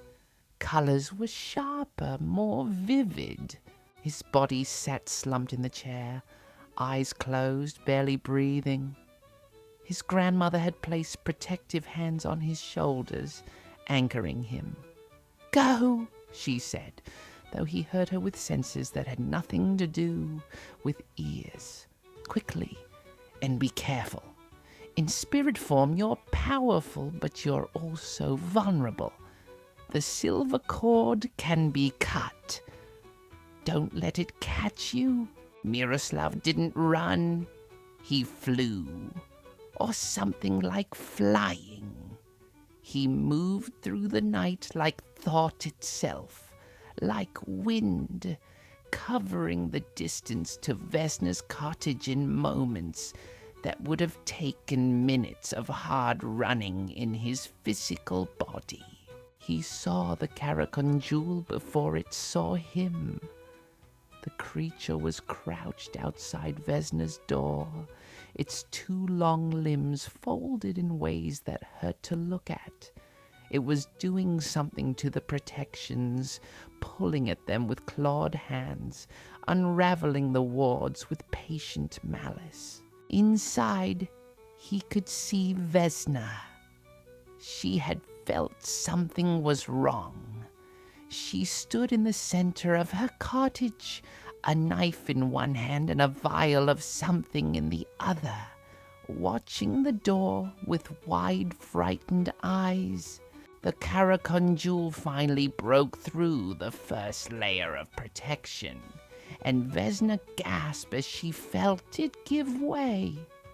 Only a few more layers remained, and they were falling faster now, the creature learning the pattern, finding the weak points.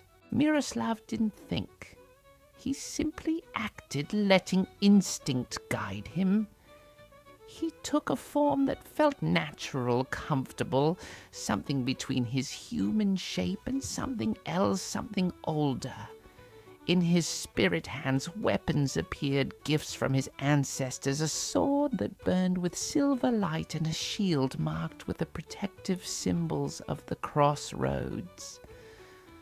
He struck. The Karakondjul whirled at his approach, faster than anything that size should be able to move. Its red eyes widened in what might have been surprise, then narrowed in pure malice. It opened its mouth, and the sound that came out was not anything a throat should be able to produce, a scream and a growl, and a grinding of stone all at once. They met in a clash of spirit and shadow, and the battle was joined. The creature was strong, terrifyingly strong, and ancient in ways that made Miroslav's knowledge seem new and untried. But he had the power of his bloodline behind him, generations of Zduhaks lending their strength to his sword arm. They fought in the space between worlds, in the realm where spirit and physical existed as one. To any normal eye, it would have looked like shadows dancing, like wind and darkness engaging in some strange ballet. But to them, it was real. When the Karakondjul's claws raked across his shield, Miroslav felt the impact. The fight could have lasted seconds or hours. Time moved differently here, stretched and compressed in ways that defied normal understanding. But slowly, painfully, Miroslav drove the creature back. Not because he was stronger, he wasn't. Not because he was more skilled. He had barely begun to learn what he could do. Not because he was more skilled, he had barely begun to learn what he could do. With a final desperate swing, He caught the creature across what passed for its face. The sword burned through shadow and substance, and the Karakondjul screamed. It fled, not destroyed but driven back, its form dissipating into the darkness like smoke. Miroslav stood outside Vesna's cottage, his spirit form trembling with exhaustion. Inside, Vesna had sunk to the floor, her knife still clutched in a white-knuckled grip.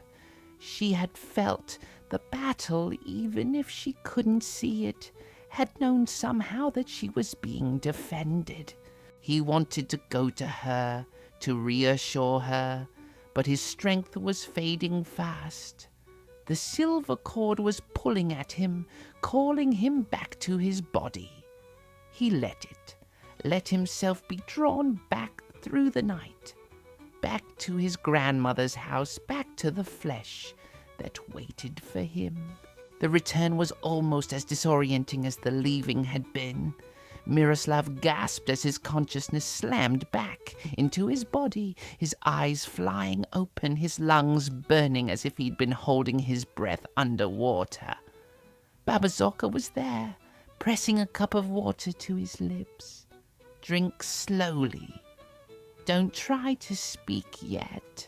He obeyed, the water tasting better than anything he'd ever drunk.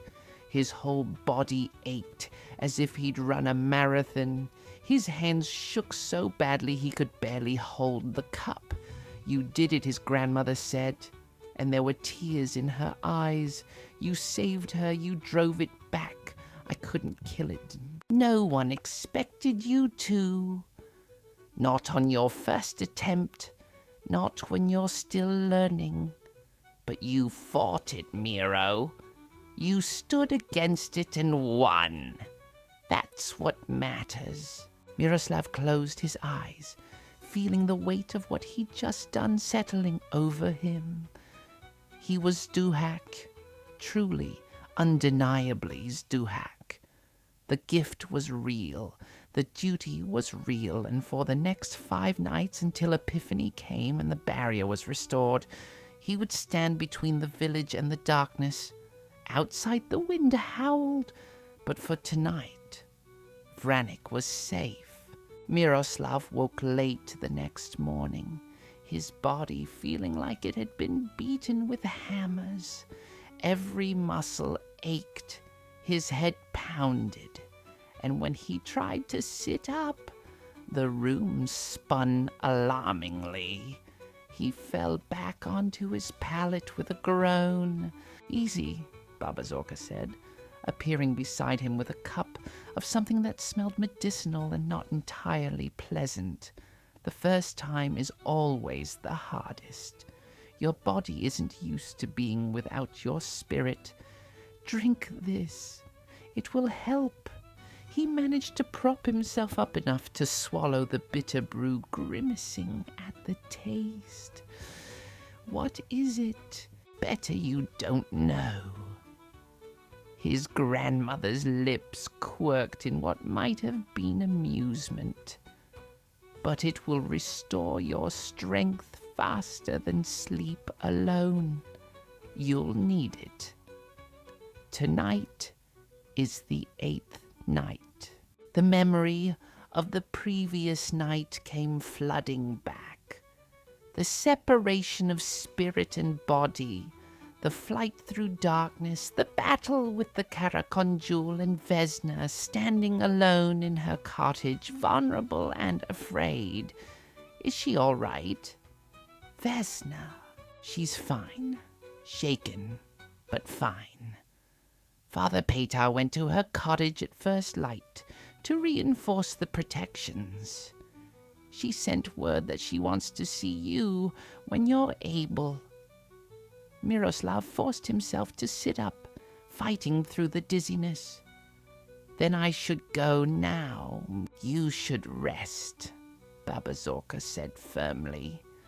"Your spirit needs time to fully settle back into your body. Go this afternoon, when the sun is high, and you've had proper food in your belly. She wouldn't take no for an answer, so Miroslav spent the morning eating the enormous breakfast she prepared. Thick slices of bread with honey, soft cheese, hard-boiled eggs, and cup after cup of strong coffee. Slowly, as the food settled in his stomach, the aches began to fade and the dizziness receded. By early afternoon, he felt almost human again. He dressed in clean clothes, splashed cold water on his face, and made his way through the village toward Vesna's cottage. The day was bright and clear, one of those winter days when the sun turns the snow to diamonds, and the air is so cold and crisp it hurts to breathe. The day was bright and clear, one of those winter days when the sun turns the snow to diamonds, and the air is so cold and crisp it hurts to breathe. The village seemed quieter than usual. People moved quickly from building to building, not lingering in the open. Those he passed nodded to him with something new in their expressions. Respect, maybe, or gratitude. Word had spread somehow that he had fought the Karakondjul, that the old gift had awakened in him. Vesna answered his knock immediately, as if she had been waiting by the door. She looked tired, with dark circles under her eyes, but she smiled when she saw him and pulled him inside without a word. Her cottage was warmer than usual, the fire burning high, extra candles lit in every corner. He noticed new protective symbols drawn on the walls, fresh garlic hanging above the door, sprigs of rowan tucked into every window frame. Father Peter's reinforcements. "Sit," Vesna said, guiding him to her table. "I'll make tea." He sat and watched her move around her small kitchen with practiced efficiency. There was something comforting about the familiar ritual, the simple normalcy of making tea while monsters lurked in the forest beyond the village. When she finally sat across from him, 2 steaming cups between them, she looked at him with eyes that held a complicated mixture of emotions. "Thank you," she said quietly, "for last night. I felt something trying to get in, felt the protections failing one by one. I thought I was going to die, and then suddenly it stopped. The pressure lifted, and I knew somehow that you were there, that you were fighting for me. I almost wasn't fast enough." His hands tightened around his cup. "If I hadn't learned to separate my spirit, if I'd tried to run there in my body, it would have broken through before I arrived. But you did learn. You did it even though you were terrified, even though you barely understood what you were doing." Vesna reached across the table and placed her hand over his. "That's courage, Miro. Real courage. Not the absence of fear, but acting despite it. It was easier knowing you were in danger, knowing someone needed me." The words came out before he could stop them, more honest than he'd intended. Vesna's expression softened.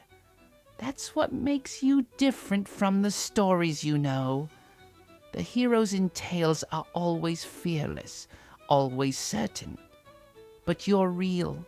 You doubt, and you're afraid, and you do it anyway. That's better than any story."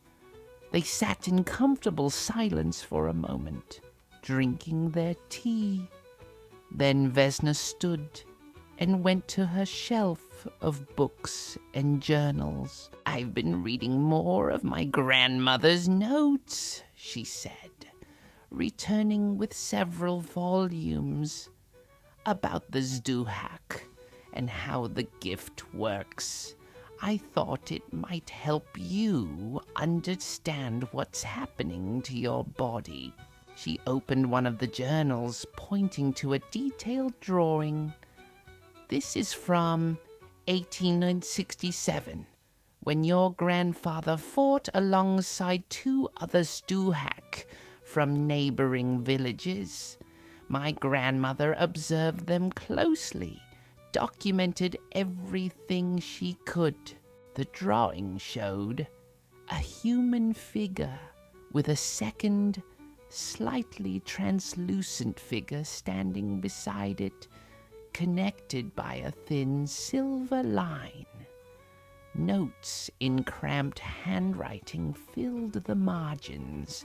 The silver cord, Vesna explained, tracing it with her finger. It's what keeps your spirit tethered to your body. As long as it remains intact, you can return. But if it's severed, your spirit becomes lost, unable to find its way back. Your body would live, but empty. A shell without a soul. Miroslav felt a chill that had nothing to do with the temperature. Can it be severed?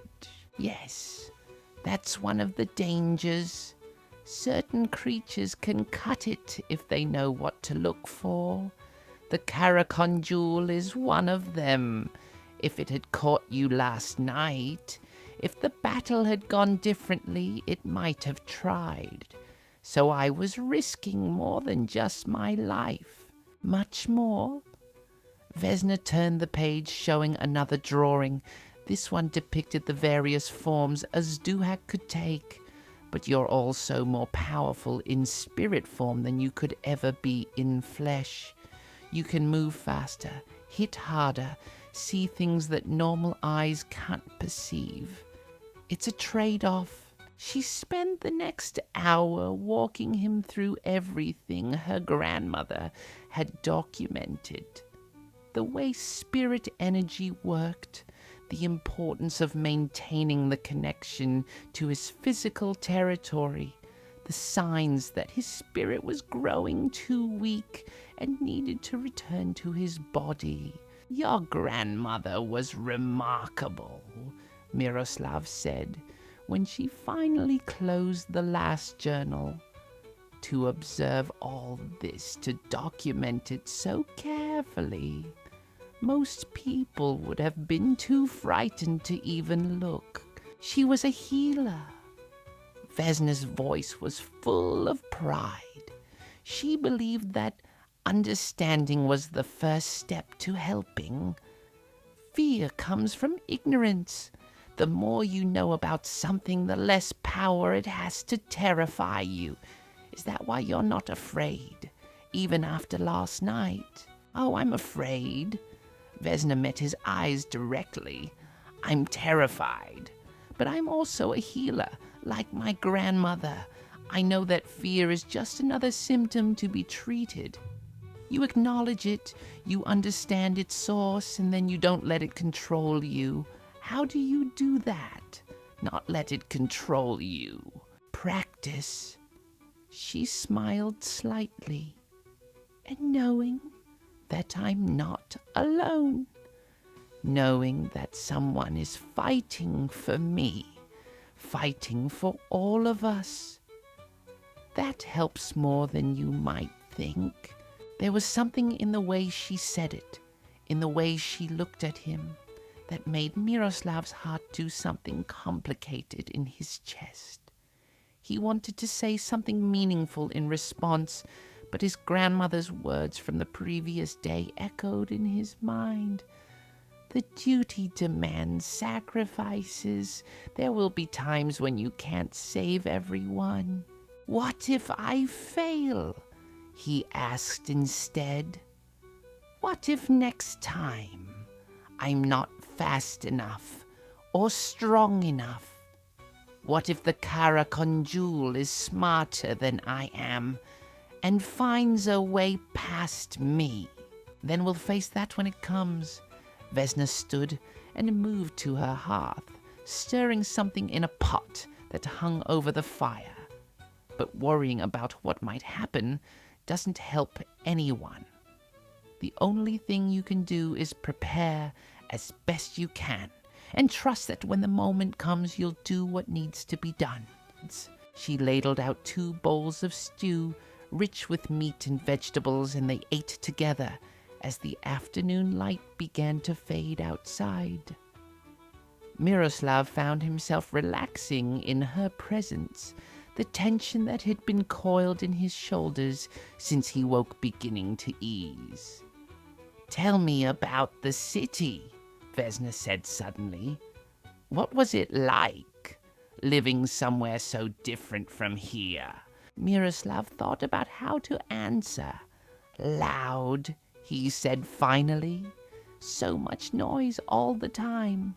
People and carts and street vendors and 1,000 conversations all happening at once. At first it was exciting. Everything was new and strange and full of possibility.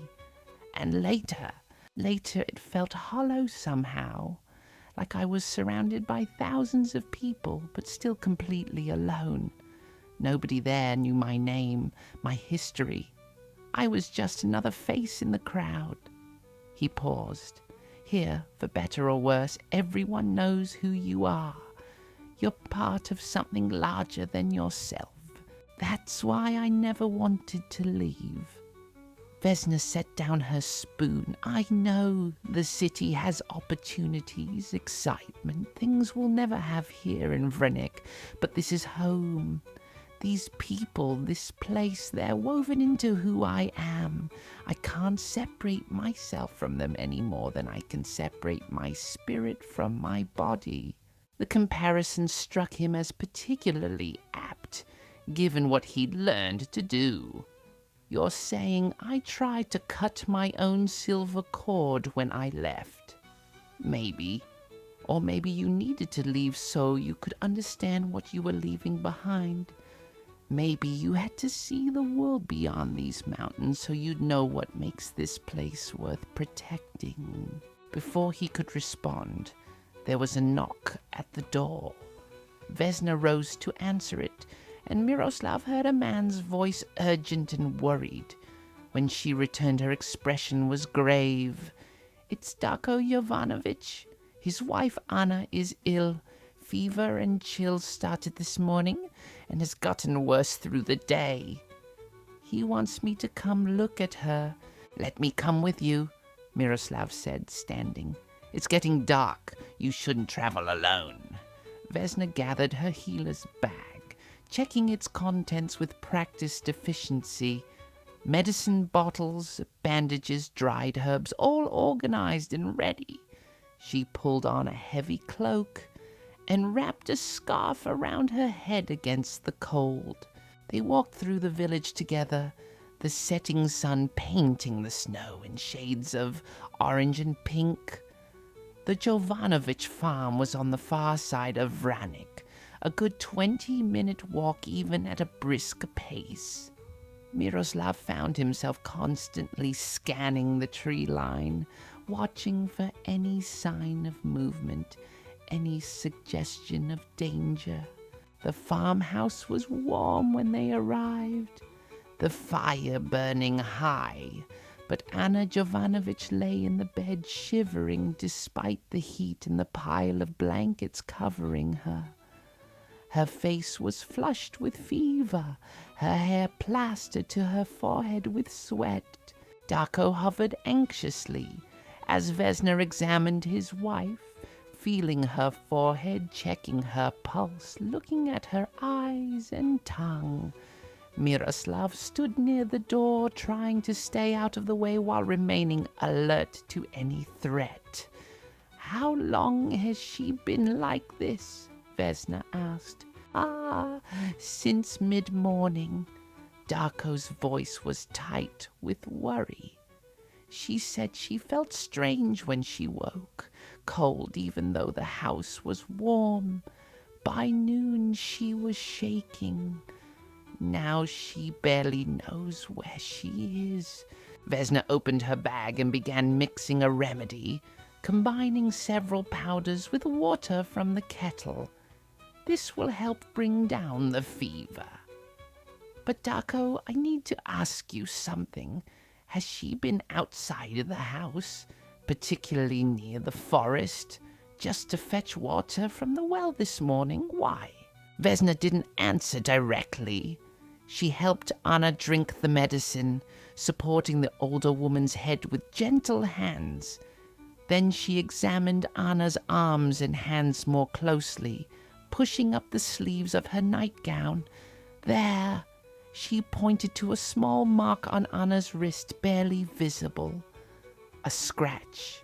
Recent. Do you know how she got this? Darko leaned closer, squinting. I don't know. It wasn't there yesterday, I'm certain of it. Vesna looked at Miroslav, and he saw the worry in her eyes. This isn't a normal fever. There's something else at work here. Miroslav moved closer, and as he did, something inside him stirred. That sense he developed the night before, the ability to see beyond the physical. He let it rise, just a little, not fully separating his spirit, but allowing himself to perceive on both levels at once. What he saw made his blood run cold. There was something dark attached to Anna, a shadowy presence that clung to her like a leech. It was feeding on her, drawing out her strength, her life force, and it bore the mark of the Karakondjul. It touched her, he said quietly. The Karakondjul. That scratch is not just a wound. It left something behind, something that's making her sick. Vesna's face went pale. Can you remove it? I don't know. I can see it, but I've never done anything like this before. You have to try. If you don't, it will kill her. Slowly, painfully, but it will kill her. Darko looked between them, confusion and fear warring on his face. What are you talking about? What's wrong with my wife? Something touched her, Vesna explained gently. Something from beyond the veil. It's making her sick in ways that normal medicine can't heal. But Miroslav has the gift. He can help her if he can remove the dark presence. Miroslav wanted to protest that he didn't know how, that he'd barely learned to separate his spirit, much less perform spiritual healing. But Anna Jovanovic was dying. He could see it now, could see the dark presence growing stronger as it fed on her, could see her life force dimming like a candle burning down to nothing. He had to try. Step back, he said to Darko and Vesna. Give me room to work. He knelt beside the bed, closing his eyes and reaching for that state between worlds. It was easier this time, the separation coming more naturally. He didn't fully leave his body, but he let his spirit extend, reaching out with senses that had nothing to do with flesh. The dark presence became clearer, more defined. It was like a parasite. Its tendrils sunk deep into Anna's spirit, slowly draining her. Miroslav reached for it with his spirit hands, trying to grasp it, but it slithered away, clinging tighter to its host. He tried again, and again it evaded him. It was intelligent, this thing, aware of what he was trying to do. And it was strong, much stronger than he'd expected. Vesna, he said, not opening his eyes, in your bag do you have silver root or St. John's flower? Both, she said, already digging through her supplies. Mix them with holy water, quickly. He heard her working, the sound of bottles clinking, liquid pouring. Then she was beside him, pressing a small bowl into his hands. He opened his eyes just long enough to see the mixture pale and glowing faintly even to normal sight. Pour it over the scratch, the wound on her wrist. Vesna did as he asked, and the moment the liquid touched Anna's skin, the dark presence screamed. Miroslav felt it more than heard it, a sound that existed on a spiritual level. The blessed mixture was burning it, weakening its hold. He struck again, this time with more force, grasping the presence with his spirit hands and pulling. It resisted, fought back, but it was weakened now, vulnerable. With a final desperate yank, he tore it free from Anna and flung it away. It dissipated into nothing, unable to exist without a host to feed on. Miroslav slumped forward, catching himself on the edge of the bed. The room spun, and for a moment he thought he might pass out. But then Vesna was there, her hand on his shoulder, steadying him. "You did it," she said. "Look." Anna's color was already returning. The fever flush was fading from her cheeks, and her breathing was growing deeper, more regular. As they watched, her eyes fluttered open, confused but aware. "Darko," she said weakly. "What happened? I had such strange dreams." Her husband was crying, great tears running down his weathered face as he clutched her hand. "You're all right. You're going to be all right." Vesna checked Anna's pulse, examined the scratch on her wrist, which was already healing cleanly. "She'll need rest and proper food. The fever should break completely by morning, but she's out of danger now." They stayed another hour, making sure Anna was truly recovering, that no trace of the dark presence remained. Darko tried to pay them, to give them something, anything, but Vesna refused, and Miroslav supported her decision. This wasn't about payment. This was about community, about protecting those who couldn't protect themselves. The walk back to the village was slower, Miroslav still weak from the spiritual effort. Vesna walked close beside him, ready to catch him if he stumbled. "That was remarkable," she said, "what you did. My grandmother's notes mentioned spiritual healing, but she never saw it performed. You didn't just fight the darkness. You removed it, healed the damage it had done. I'm not sure I could do it again. It took everything I had. You'll get stronger. Each time you use the gift, your spirit grows more powerful, more practice. It's like any other skill. Practice makes it easier." They were almost back to the village center when Miroslav stopped, a thought occurring to him. Vesna, if the Karakondjul could touch Anna through that small scratch, could leave a piece of itself behind to sicken her, what else can it do? Vesna's expression grew troubled. "I don't know, but I think we need to check everyone who's been near the forest recently. Anyone with even a small wound or scratch. If it's trying to weaken the village from within, making people sick, creating fear and confusion, that would give it an advantage. We should tell Father Peter and my grandmother. They need to know the Karakondjul has changed tactics. They found Father Peter at the church preparing for evening prayers. When they explained what had happened, the old priest's face grew grave. It's testing our defenses in every way it can. Direct assault failed last night, so now it tries subtlety and poison." He crossed himself. "We must warn the village. No one should go near the forest alone. Any injury, no matter how small, must be reported to Vesna for examination. I'll need help, Vesna said.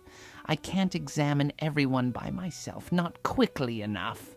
Baba Zorka can help, Miroslav said, and there must be others who know the old healing ways. Father Peter nodded. I'll gather them. We'll begin going house to house at first light, checking everyone. In the meantime, we double our prayers and our vigilance. That night, Miroslav slept fitfully, his dreams troubled by images of shadow and sickness, of the Karakondjul moving through the village unseen, touching people with clawed hands, leaving poison in its wake. When he woke in the grey light before dawn, he was exhausted despite the hours of rest. Baba Zorka was already awake, of course, and she had visitors. Vesna was there, along with 2 other elderly women that Miroslav vaguely recognized. They were organizing supplies, preparing to go through the village house by house as Father Petar had ordered. Eat something, his grandmother commanded. Then you're coming with us. Your gift lets you see what we can't. If anyone has been touched by the Karakondjul's poison, you'll be able to spot it. They spent the entire day going door to door. Most people were fine, protected by the wards on their homes and their own caution. But they found 3 more cases of the dark sickness. A young man who had been hunting near the forest, an older woman who had gone out to gather firewood, a child who had wandered too close to the tree line while playing. Each time, Miroslav performed the same healing he had done for Anna, growing slightly more confident with each attempt, though no less exhausted. By the time they finished the last house, he could barely stand. That night, he collapsed into his bed before sunset, too tired even to eat the dinner his grandmother had prepared. His last thought before sleep claimed him was that he had saved 4 lives today. 4 people who would have died without his intervention. But the unbaptized days weren't over. There were still 5 nights until Epiphany. 5 more nights for the Karakondjul to hunt, to poison, to find new ways to harm the village. And each night, Miroslav knew, would be harder than the last. The 9th day of the unbaptized days arrived with heavy snow that began before dawn and showed no sign of stopping. Miroslav woke to find the world outside transformed, the village buried under fresh white that softened every harsh line and muffled all sound. It should have been beautiful. Instead, it felt ominous, as if the world itself was holding its breath. He found his grandmother at her workbench, grinding something in her mortar with fierce concentration. Her movements were angry, aggressive, the pestle striking the stone bowl with sharp cracks. "What's wrong?" he asked, though he wasn't sure he wanted to know. She looked up, and he saw the worry etched deep in her weathered face. Young Marko Petrovich didn't come home last night. Marko was a distant cousin, a boy of perhaps 12 years old. Miroslav remembered him vaguely, a quiet child with serious eyes. Where was he? His mother sent him to deliver bread to his grandmother, who lives in the old shepherd's hut up the mountain path. It's only an hour's walk, and he's made the journey dozens of times. He should have been home by dark, but he never arrived. Miroslav's stomach dropped. In this weather, he could be lost, frozen, or taken. Baba Zorka set down her pestle with a thud. The Karakondjul has been testing us, probing our defenses. What better way to draw you out than to take a child, to force you into the open away from the protections of the village? It's a trap. Of course it's a trap. But that doesn't matter.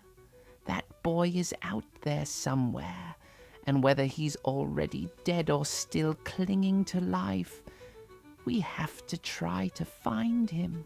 She was right, and Miroslav knew it. Even if it was a trap, even if the Karakondjul was waiting for him to come searching, he couldn't leave a child to die in the snow. That wasn't who he was, wasn't who his grandfather had been. "I'll go," he said, "as soon as I've eaten and gathered supplies. Not alone." His grandmother's voice was firm.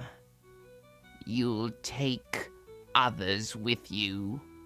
The stronger the group, the better protected you are. The Karakondjul hunts the isolated and the weak. Don't give it that advantage." Within an hour, a search party had gathered at the village center. Miroslav, Father Petar, Darko Jovanovic, who insisted on coming despite his age, and 3 younger men, including Luka, who had argued for a hunt days ago. They were armed with whatever they could find: iron knives, axes, hunting bows, and each man carried blessed items for protection. They were armed with whatever they could find: iron knives, axes, hunting bows, and each man carried blessed items for protection. Vesna came too, despite Miroslav's protests. She carried her healer's bag and a determined expression that brooked no argument. "If you find him alive, he'll need immediate treatment," she said. "I'm coming." The search would begin at the shepherd's hut, where Marco had been heading. From there, they would fan out, looking for any sign of the boy. The snow would make tracking difficult, but it might also preserve evidence, show them which way he had gone. They set out into the storm, the wind driving snow into their faces with stinging force. The world became white and grey, visibility reduced to a few yards at most. They walked in a tight group, no one wanting to risk being separated in these conditions. The path up to the shepherd's hut was treacherous with fresh snow, and they had to walk carefully, testing each step. More than once someone slipped, and only the quick hands of their companions kept them from falling. It took them nearly 2 hours to reach the hut, twice as long as it should have in good weather. The small structure was half buried in drifts, but smoke rose from the chimney, a thin grey line against the white sky. Marco's grandmother opened the door at their knock. She was ancient, bent nearly double with age, and her eyes widened in surprise at seeing so many visitors. "We're looking for young Marco," Father Peter said gently. "Did he arrive yesterday with bread?" The old woman shook her head. "No one's come. I've been alone since the snow started. Is something wrong?" Everything was wrong, but Father Peter simply thanked her and led the group away from the hut.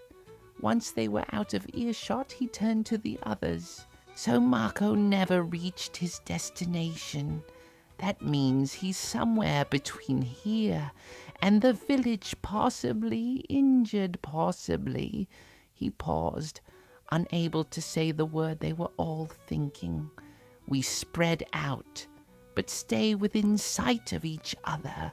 Look for any sign of him. They fanned out across the mountainside, calling Marco's name into the storm. The snow swallowed their voices, making it hard to hear even when someone shouted from just a few yards away. Miroslav moved through the white wilderness, his eyes scanning every depression that might hide a fallen child, every cluster of rocks that might provide shelter.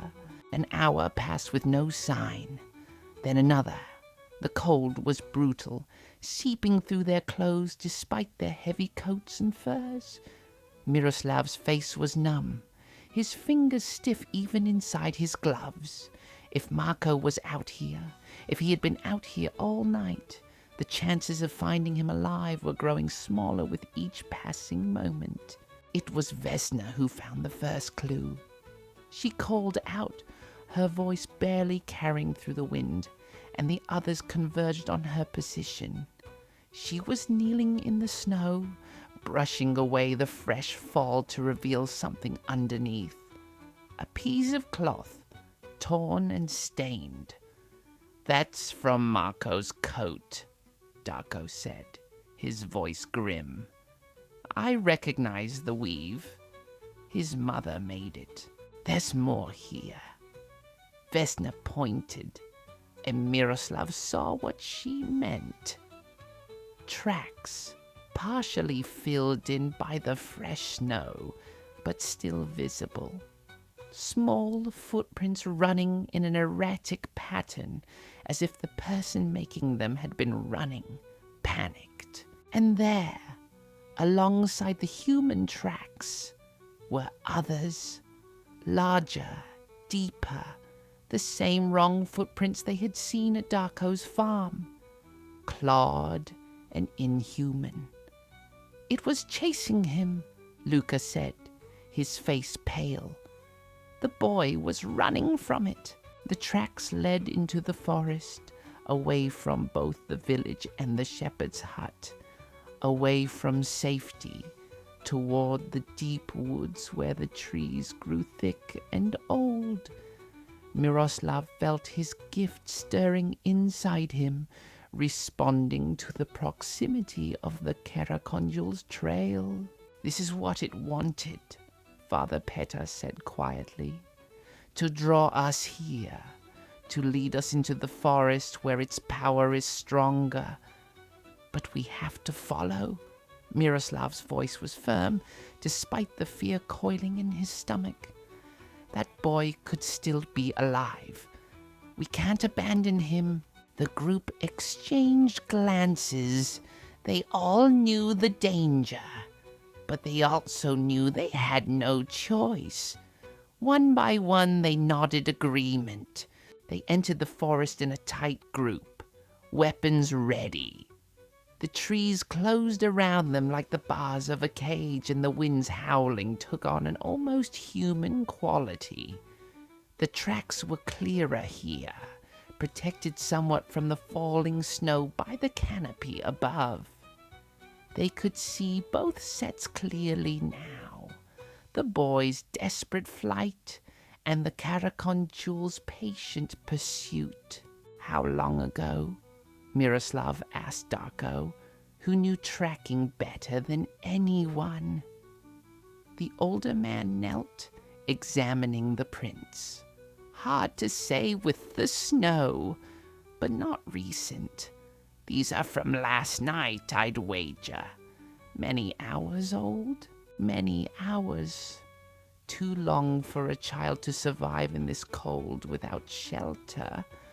But they pressed on, following the trail deeper into the forest, into places where even hunters rarely went. The forest changed as they went deeper. The trees were older here, their trunks thick and gnarled, their branches twisted into strange shapes. This was old growth, untouched forest, the kind of place that belonged to the spirits more than to men.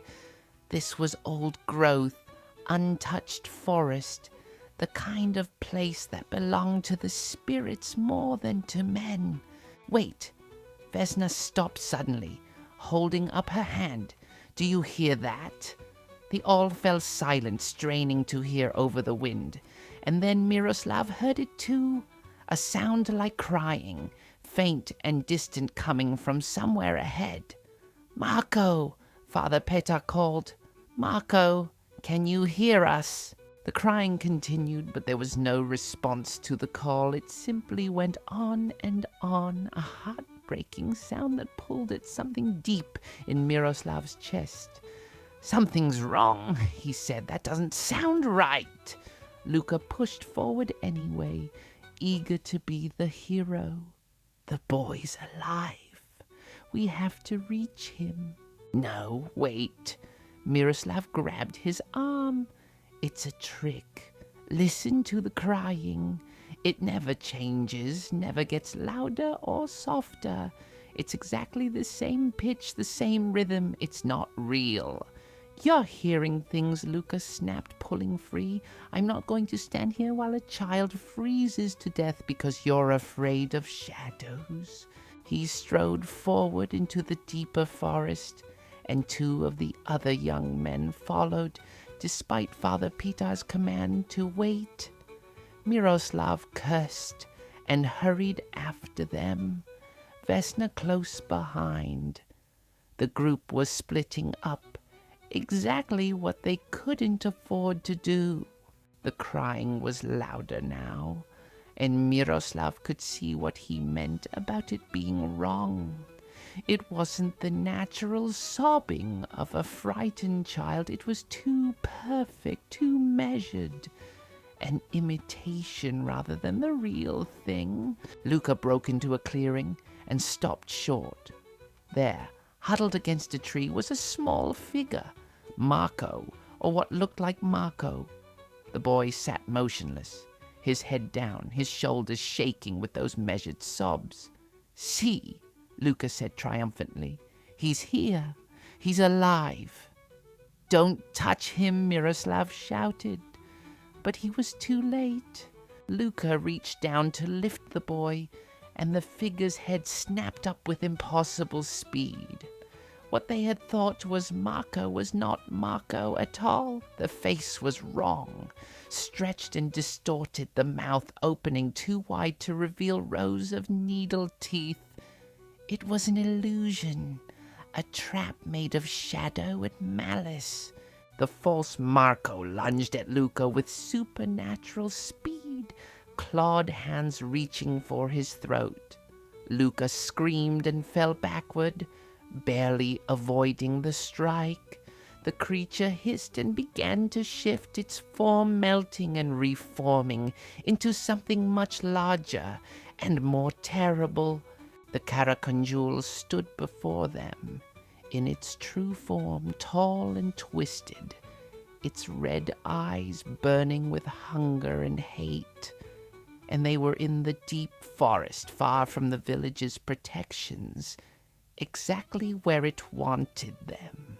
Miroslav felt his gift surge in response to the threat.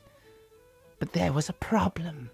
His body was here, vulnerable, unable to defend itself if he left it. And if the Karakondjul knew to cut the silver cord, if it was smart enough to attack his physical form while his spirit was fighting, he would die. But he had no choice. The creature was already moving toward Luka, who was scrambling backward in the snow, his eyes wide with terror. Miroslav let his spirit rise, only part way, staying close to his body while still accessing the power he needed. "Get behind me," he commanded, and something in his voice made everyone obey instantly.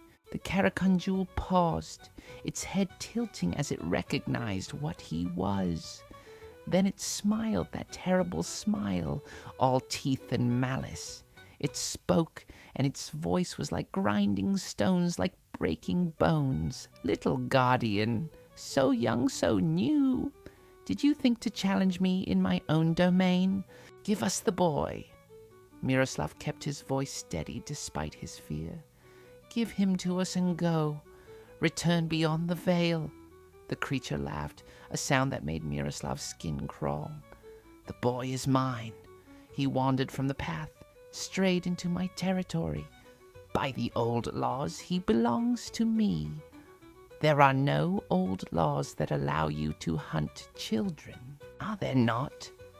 The Karakondjul circled them slowly, and Miroslav turned to keep it in view. "Your kind made a bargain once, Guardian. You would keep to your villages, and we would keep to the wild. But your people stray. They cut down the sacred groves.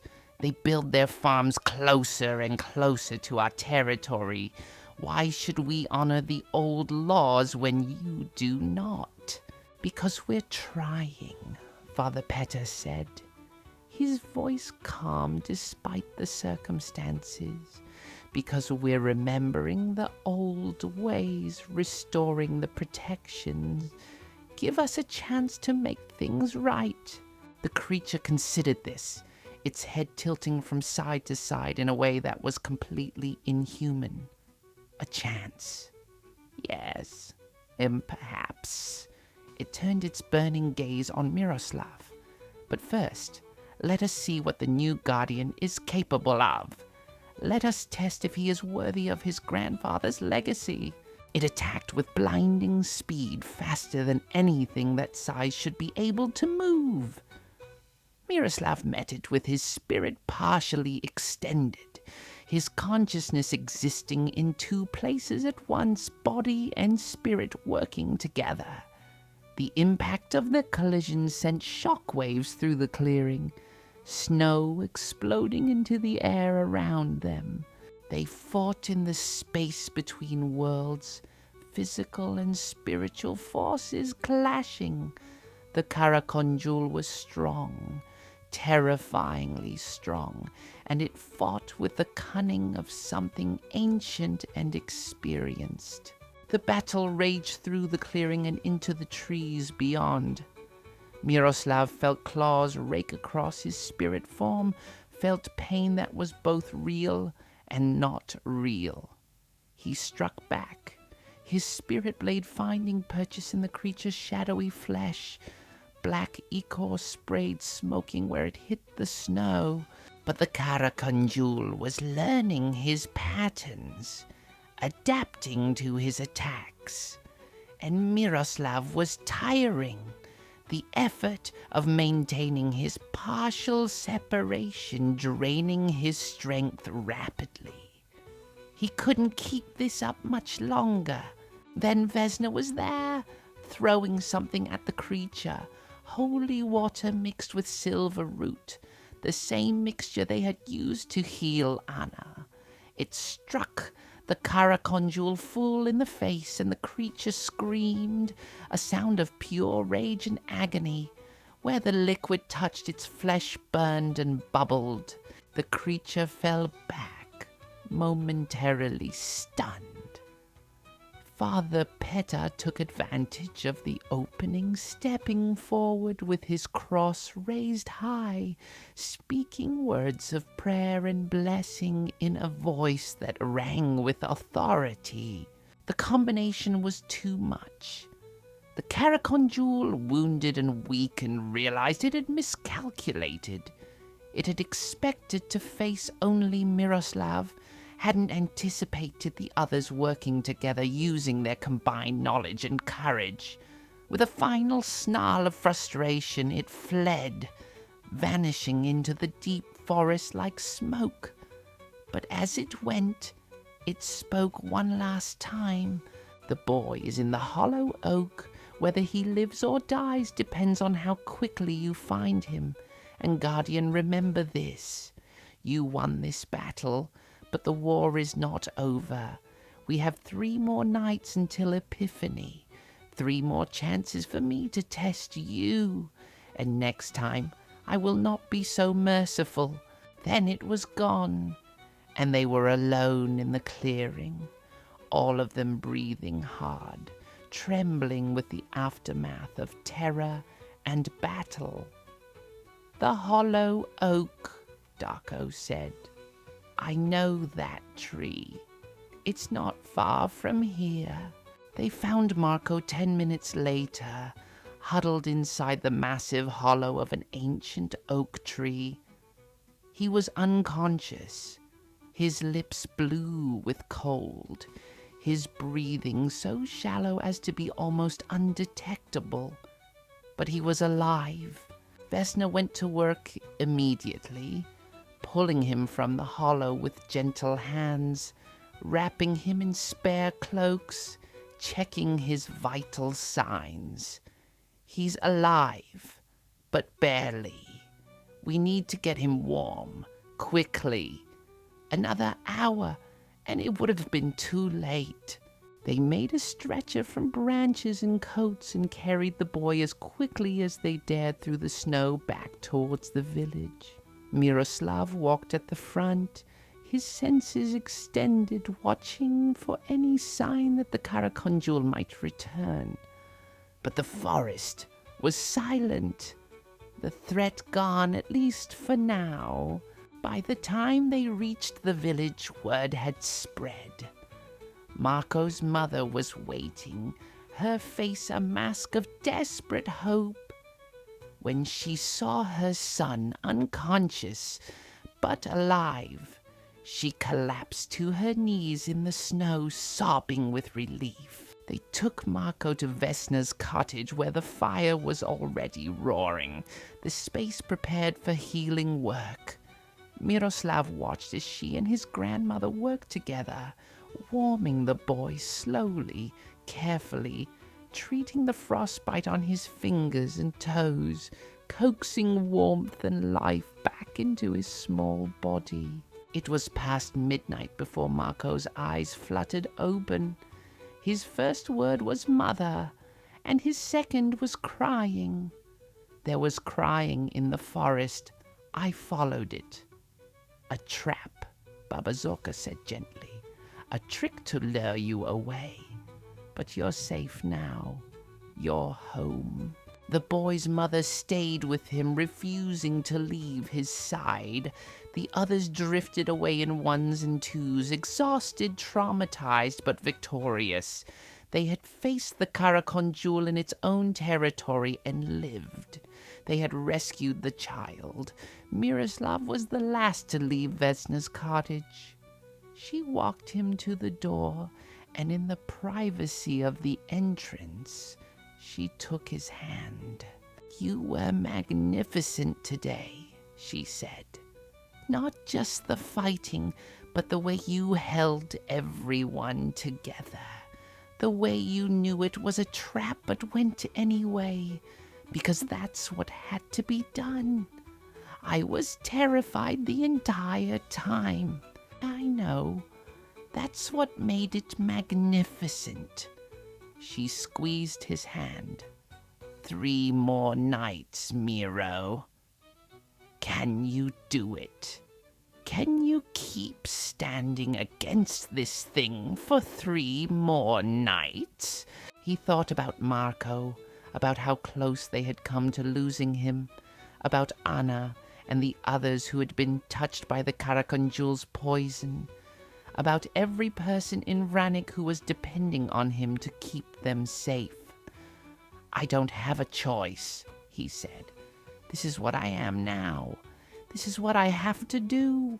Then you won't do it alone." Vesna's voice was fierce. "Whatever comes in these last nights, we face it together. All of us. You, me, your grandmother, Father Peter, everyone in this village. We're not just depending on you.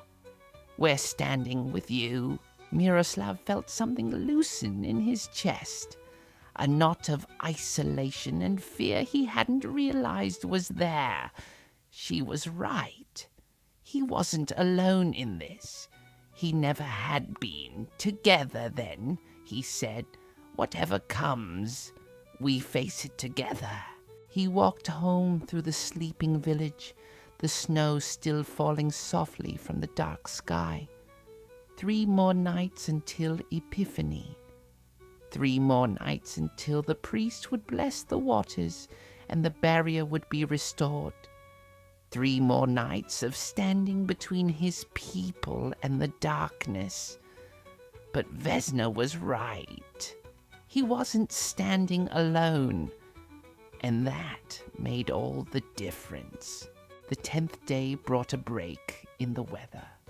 The snow stopped, the clouds parted, and a pale winter sun emerged to paint the world in shades of white and gold.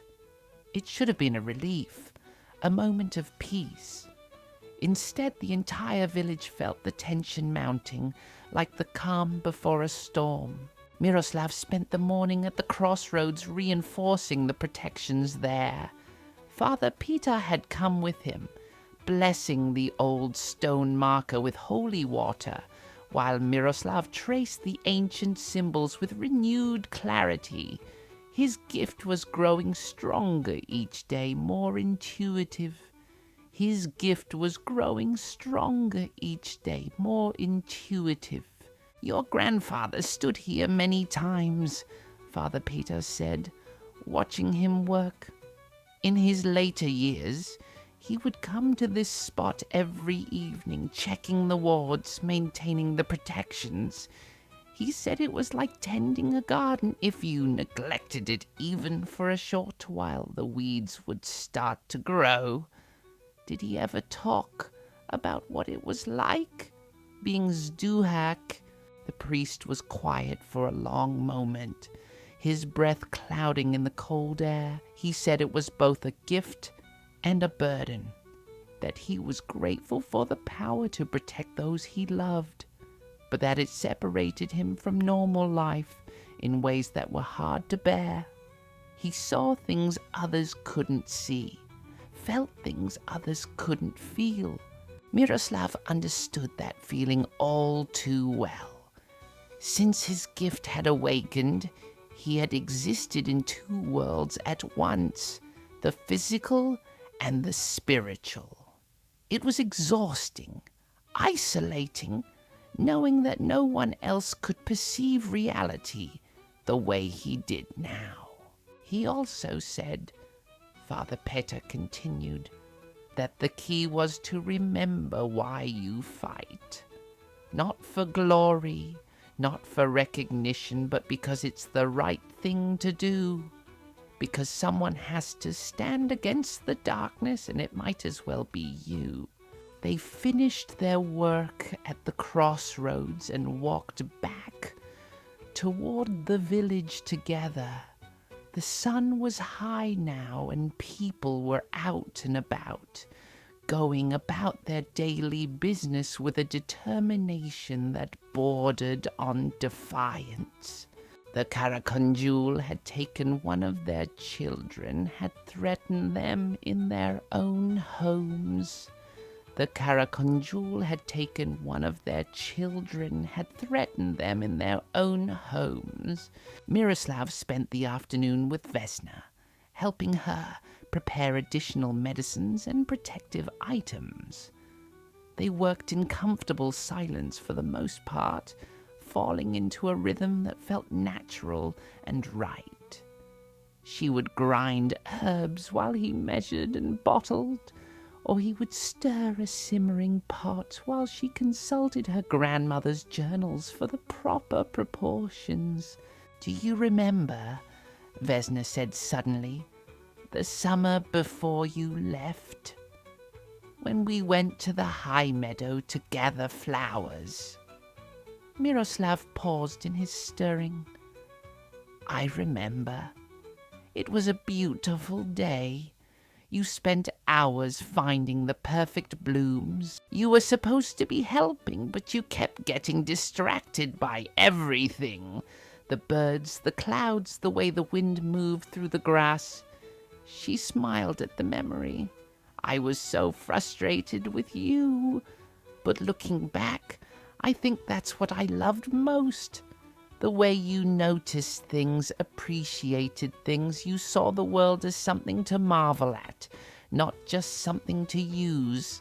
Why are you bringing this up now? Because I'm afraid you're losing that. Since you came back, Since the gift awakened, you've been so focused on the danger, on the duty. You've forgotten to see the beauty in things, and I think you need that, Miro. I think without it the darkness wins, even if you defeat the Karakondjul. Her words struck deep, finding a truth he hadn't wanted to acknowledge. She was right. He had been so consumed by fear and responsibility that he had stopped seeing the world as anything but a battlefield. "Help me remember," he said quietly. "When this is over, help me remember how to see beauty again." Vesna set down her pestle and came around the table to stand in front of him. "I will. But you have to survive the next 3 nights first. And to do that, you need to go into them with more than just duty and fear. You need to remember what you're fighting for. The good things, the beautiful things, the moments that make life worth protecting." She was so close now, close enough that he could see the flecks of gold in her brown eyes, could smell the herbs and honey that always clung to her, close enough that if he leaned forward just a little, if he dared, he could kiss her. But before he could decide whether he had that courage, there was a knock at the door. Vesna stepped back, the moment broken, and went to answer it. It was Luca, looking uncharacteristically subdued. "I came to apologize," he said, his voice low, "for yesterday. For not listening when you said it was a trap. I almost got us all killed. Miroslav joined them at the door. You were trying to help, trying to save a child. There's no shame in that. But I let my pride get in the way of good sense." Luca met his eyes directly. "You knew what you were doing, and I didn't. I should have trusted your judgment." He paused, then added with obvious difficulty, "You're the guardian, your grandfather's successor. I should have respected that." It was, Miroslav realized, the closest thing to respect he was going to get from someone like Luca. He accepted it with a nod. We all lived. That's what matters. And when the next crisis comes, we'll face it together. After Luca left, Vesna turned to Miroslav with raised eyebrows. "That was unexpected." "People rise to challenges," Miroslav said, "or they break under them. I think Luca is rising." They finished their work as the afternoon light began to fade, the shadows growing longer, the temperature dropping as the brief warmth of the day bled away. Miroslav felt the familiar tension building as darkness approached. The 10th night. 3 more after this. Before he could leave, Vesna pressed a small package into his hands. "For tonight, dried wolf's bane and blessed salt, bound with silver thread. Keep it close. It won't stop the Karakondjul, but it might slow it down if you need a moment to recover." "Thank you." He tucked it inside his shirt, feeling the weight of it settle against his chest. For everything, not just the medicine, but the wisdom, the reminder about beauty. She smiled, though worry shadowed her eyes. "Come back safely, Miro. Whatever happens tonight, come back safely." He wanted to promise he would, but they both knew such promises were empty. So instead he just nodded and stepped out into the gathering dusk. That night, Miroslav didn't wait for the Karakondjul to come to him. He went to meet it. He stood at the crossroads as darkness fell. His spirit extended, sensing the currents of power that flowed through this place. The crossroads had always been significant, a meeting place of paths and possibilities. But now He understood why, on a deeper level. It was a threshold, a place where the physical and spiritual worlds touched most closely. "Come out," he called into the darkness. "I know you're watching. I can feel you in the shadows. Come out and face me." For a long moment, there was nothing. Just the wind sighing through the bare branches and the distant sound of a wolf howling somewhere in the mountains. Then the temperature dropped, the air growing thick and heavy. The Karakondjul emerged from the forest, not bothering with tricks or illusions this time. It came in its true form, tall and twisted, its red eyes burning in the darkness. It stopped at the edge of the crossroads, not quite willing to step onto ground that was so thoroughly warded and protected. "Brave," the creature said in its grinding voice, "or foolish, perhaps both. You come to me alone, little guardian. Have you grown tired of living? I come alone because I'm done letting you hunt my people. No more tricks, no more poison, no more taking children in the night. This ends now. Either you return beyond the veil or I force you back." The Karakondjul laughed, that terrible sound that set Miroslav's teeth on edge. "You think you can force me? You who barely know how to use your gift. I have walked this world for centuries, boy.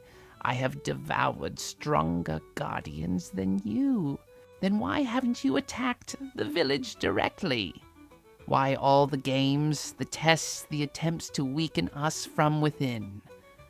Miroslav kept his voice steady, confident, even though his heart was racing. "I think you're afraid of what I might become. Afraid that I'm stronger than you want to admit." The creature's eyes flared brighter, and Miroslav knew his words had struck home. "Careful, guardian. Pride comes before the fall. I could kill you right now if I chose, but you won't, because you can't. Not here, not on ground I've claimed and protected. You can only win if you draw me away from my territory, separate me from the village. And I'm not going to let that happen." They stared at each other across the space of the crossroads, and Miroslav felt the weight of the moment pressing down on him. This was the turning point. Either the Karakondjul would retreat, accepting that Vranik was too well defended, or it would attack and force a final confrontation. The creature chose attack. It rushed forward with impossible speed, and Miroslav let his spirit fully separate from his body for the first time by choice. The sensation was still disorienting, but he was ready for it now, prepared for the moment of vertigo as his consciousness split. His body stood at the crossroads, protected by layers of wards and blessings. His body stood at the crossroads, protected by layers of wards and blessings. They clashed at the boundary of the crossroads, right at the point where the protections were strongest. The impact sent shockwaves through both worlds, physical and spiritual. Snow exploded into the air, trees shook, and somewhere in the village people woke from sleep with a sense of nameless dread. The battle was fierce and terrible. The Karakondjul fought with the cunning of centuries, using illusions and shadows, trying to confuse Miroslav, to break his concentration, and sever the silver cord that tied him to his body. But Miroslav had been learning, growing stronger with each encounter. Growing stronger with each encounter. And he had advantages the creature didn't expect. This was his territory, his crossroads. The old protections recognized him, lent him strength.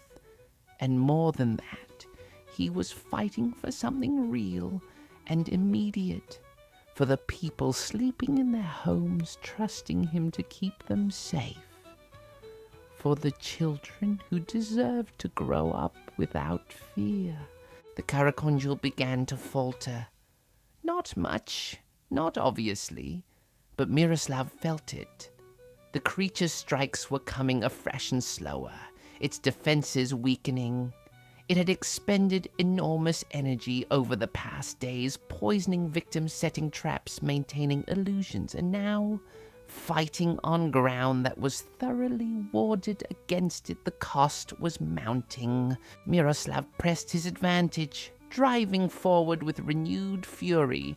His sword found the creature's flesh again and again, each wound smoking and burning. Black Haikor splattered the snow, steaming where it fell. The Karakondjul screamed, a sound of rage and pain and something that might have been fear. Then, from behind Miroslav came voices. He risked a glance and saw them emerging from the village. Vesna, Father Petar, his grandmother, Darko, Luka, and dozens of others. They came carrying candles and torches, bearing icons and crosses, speaking prayers and old charms. They had felt the battle, had sensed their guardian was fighting, and they had come to stand with him.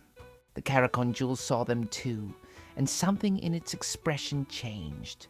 This was not the isolated guardian it had expected to face. This was a community, united and determined, and against that, even its ancient power was not enough. "No!" the creature snarled. "This is not over. 3 more nights remain, 3 more chances." But they could all see the truth. The Karakondjul was weakening, its form becoming less solid, more shadow than substance. The battle had cost it dearly, and the presence of so many people bearing light and faith was stripping away its power. "You will not take anyone else from this village," Miroslav said, his voice carrying to every person gathered at the crossroads. "Not tonight, not tomorrow, not ever. Veronik is under my protection, and that protection holds." The Karakondjul tried to strike one more time, a desperate lunge toward Miroslav's physical body. But the combined protections were too strong. The creature recoiled as if burned, its form dissipating like smoke in a strong wind. "We shall see, Guardian," it hissed as it faded. "The unbaptized days are not over. And when they come again, when your descendants grow complacent and forget the old ways, I will return. I always return." Then it was gone, driven back beyond the veil, too weak now to maintain its presence in the physical world. Miroslav stood at the crossroads, his spirit still separated from his body, and looked at the faces of the people who had come to stand with him. They were afraid, yes, but they were here.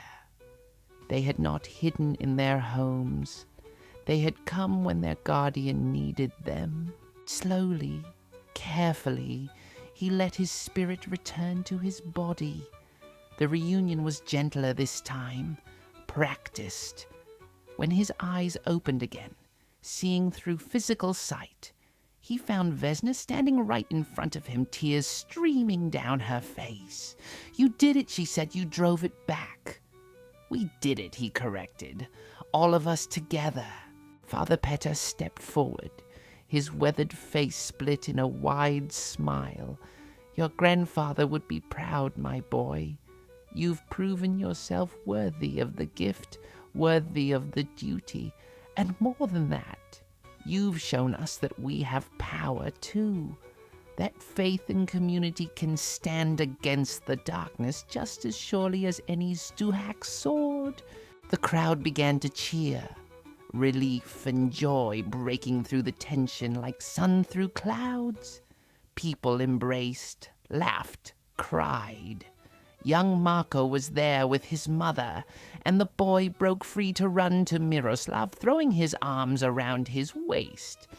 "Thank you," the child said, his voice muffled against Miroslav's coat. "Thank you for saving me, for fighting that thing." Miroslav knelt down to the boy's level, putting his hands on small shoulders. "You're safe now. Everyone is safe." And they would stay safe for the rest of the unbaptized days, he vowed silently, whatever it took. They walked back to the village together, a procession of light and life moving through the darkness. Someone started singing, an old song about heroes and protection, and others joined in. The sound rose into the night, defiant and joyful. At Vesna's cottage she made tea for those who wanted it, and her main room filled with people who couldn't quite bear to be alone after witnessing such a battle.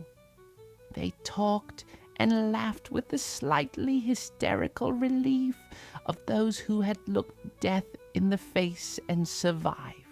Miroslav found himself in the center of it all, accepting thanks and praise that made him uncomfortable. He hadn't done this for recognition. He had done it because it needed to be done, because it was right. But he understood that the village needed this moment, needed to celebrate their survival, to reaffirm their bonds to each other.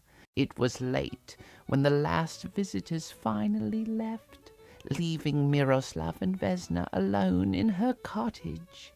She moved around the room, blowing out candles, banking the fire. He should leave, should go home to his own bed. But he found he couldn't quite make himself stand up. "Stay," Vesna said softly, as if reading his mind. "Just for a while. I don't think either of us should be alone tonight." So he stayed, and they sat by the dying fire, not talking, just being present with each other. Somewhere in the hours before dawn, Miroslav fell asleep sitting up in his chair, and Vesna covered him with a blanket before retiring to her own small bedroom. When morning came, the 11th day of the unbaptized days, Miroslav woke to find Vesna already awake preparing breakfast. She looked over at him and smiled, and in that smile he saw something that had been missing for 5 years. He saw home, he saw belonging, he saw the future he hadn't known he wanted until just this moment. 2 more days, she said, handing him a cup of coffee. 2 more days until Epiphany. And then this will be over, until it comes again. Until it comes again, she agreed. But next time, we'll be ready. Next time, we'll remember. And that makes all the difference. He drank his coffee and looked out her window at the village bathed in the morning light. Smoke rose from chimneys. People were emerging to begin their day's work. Life continued resilient and determined in the face of darkness, and he was part of that life now, woven into it in ways he could never have imagined when he left 5 years ago. The city seemed like a distant dream, something that had happened to a different person. This was real. This was home. And he was never leaving again. The 11th day passed in a state of watchful calm. The village had survived the worst of the Karakondjul's assault, but no one was foolish enough to believe the danger had passed. 2 more nights remained until Epiphany.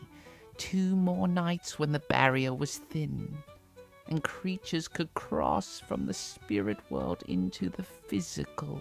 Miroslav spent the morning with his grandmother, learning everything she could teach him about the Zduhak tradition. They sat by her fire, and she spoke of his grandfather, of the battles he had fought, the wisdom he had accumulated over decades of standing guard. The gift is not just about fighting, she explained, her weathered hands gesturing as she spoke. It's about understanding the balance between worlds. Your grandfather knew when to fight and when to negotiate. He understood that not all spirits are malevolent. Many simply are, existing as they have always existed, neither good nor evil. Like the Vila, Miroslav said, remembering his encounter at the crossroads. Exactly. The Vila can be dangerous, yes, but they are also the guardians of wild places. They have their own laws, their own sense of justice. Your grandfather maintained a truce with them, a mutual respect. They protected their territory, and he protected his. She showed him drawings and diagrams that his grandfather had made, maps of the spiritual landscape surrounding Vranik, places where the barrier was naturally thin, trees and stones that held particular power, the paths that spirits used when they crossed between worlds. This knowledge is yours now, she said, pressing the bundle of papers into his hands. Guard it well and pass it to your children when the time comes. This is how the wisdom survives, how each generation of Zduhak can build on what came before.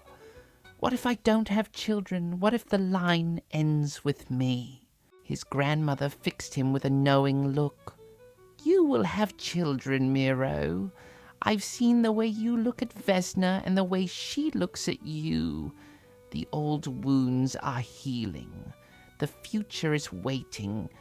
The words made his heart do something complicated, but before he could respond, there was a knock at the door. It was Father Peter, and his expression was troubled. Come quickly, he said. Something is happening at the church. They hurried through the village, gathering others as they went. By the time they reached the church, a crowd had already formed. People stood in worried clusters, pointing at the building and speaking in hushed, frightened tones. Miroslav saw immediately what had alarmed them. The church's walls were covered in marks, dark stains that looked like burn marks or deep shadows. They formed patterns, symbols that hurt to look at directly, and from inside the building came sounds, low groans and whispers that seemed to come from the walls themselves. It started just after dawn, Father Peter explained, his voice tight. I came to open the church for morning prayers and found it like this. I tried to go inside, but the air itself seems to push back, to resist entry. Miroslav extended his senses, letting his gift show him what normal eyes couldn't see. What he perceived made his stomach drop. The church was infested with spiritual corruption, thick tendrils of dark energy woven through the very stones. It was the Karakondjul's work, he was certain. Can you cleanse it? Father Peter asked. Can you drive out whatever has taken root there? I don't know. This is beyond anything I've dealt with before. Miroslav turned to his grandmother. What would grandfather have done? Baba Zorka studied the church, her lips pressed into a thin line. He would have gone inside, entered in his spirit form and burned out the corruption from within. But it's dangerous work, Miro. If the darkness is strong enough, It could trap your spirit, sever your connection to your body. Then we reinforce his protections, Vesna said, arriving with her bag of supplies. We surround his body with every ward we know. Holy water, blessed salt, iron prayers. We make it impossible for anything to reach him while he works. The crowd murmured agreement. People began volunteering items, pulling protective charms from their pockets, offering help in any way they could. Miroslav felt a surge of gratitude and determination. This was his village, his people. And if the church fell to corruption, if that spiritual anchor was lost, the final nights would be far more dangerous. They prepared a space in front of the church, clearing away snow and marking out a protective circle with salt and ash. Father Petar contributed holy water, sprinkling it liberally around the perimeter, while speaking blessings in Latin and Old Slavic. Vesna prepared a mixture of protective herbs that she burned in a small brazier, the smoke rising thick and fragrant. When everything was ready, Miroslav sat in the center of the circle, his body protected on all sides. His grandmother stood at his right hand, Father Petar at his left. The rest of the village formed a larger ring around them, adding their presence and their faith to the protections. "Remember," Baba Zorka said, placing her hand on his shoulder, "your body is here, anchored and safe. But your spirit must go inside and burn away the corruption. Don't fight it directly. You can't overpower something this entrenched. Instead, you must restore what's pure, strengthen what's good. Light drives out darkness, Miro. It doesn't fight it."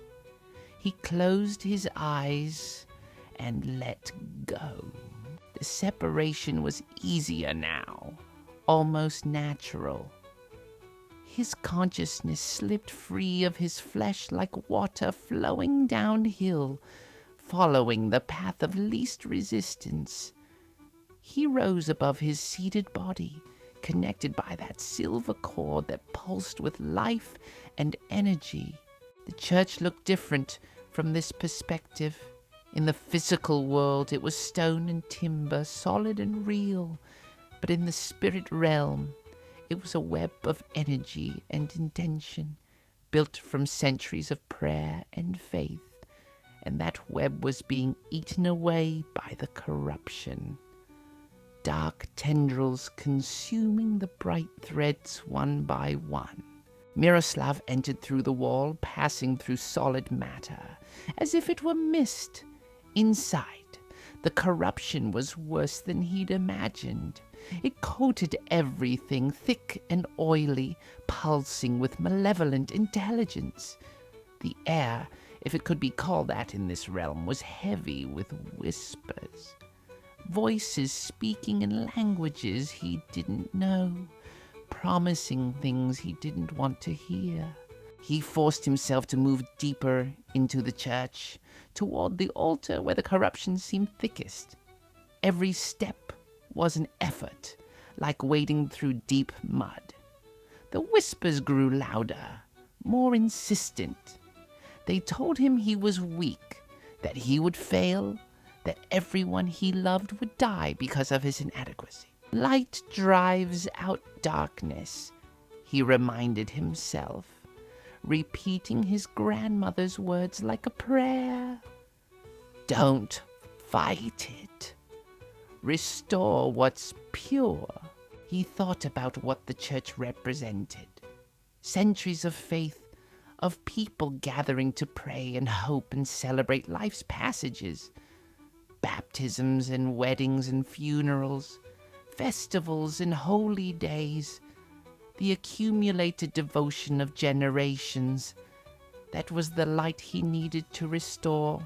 Miroslav reached for that history, that purpose, and began to weave it back together. With each memory he restored, each thread of faith he reinforced, the darkness receded slightly. He thought of young Marco's baptism, which he had attended as a child himself. He thought of weddings he had witnessed, couples promising themselves to each other before God and community. The corruption fought back, trying to corrupt his memories, to twist them into something dark and painful. But Miroslav held firm. He was not alone in this fight.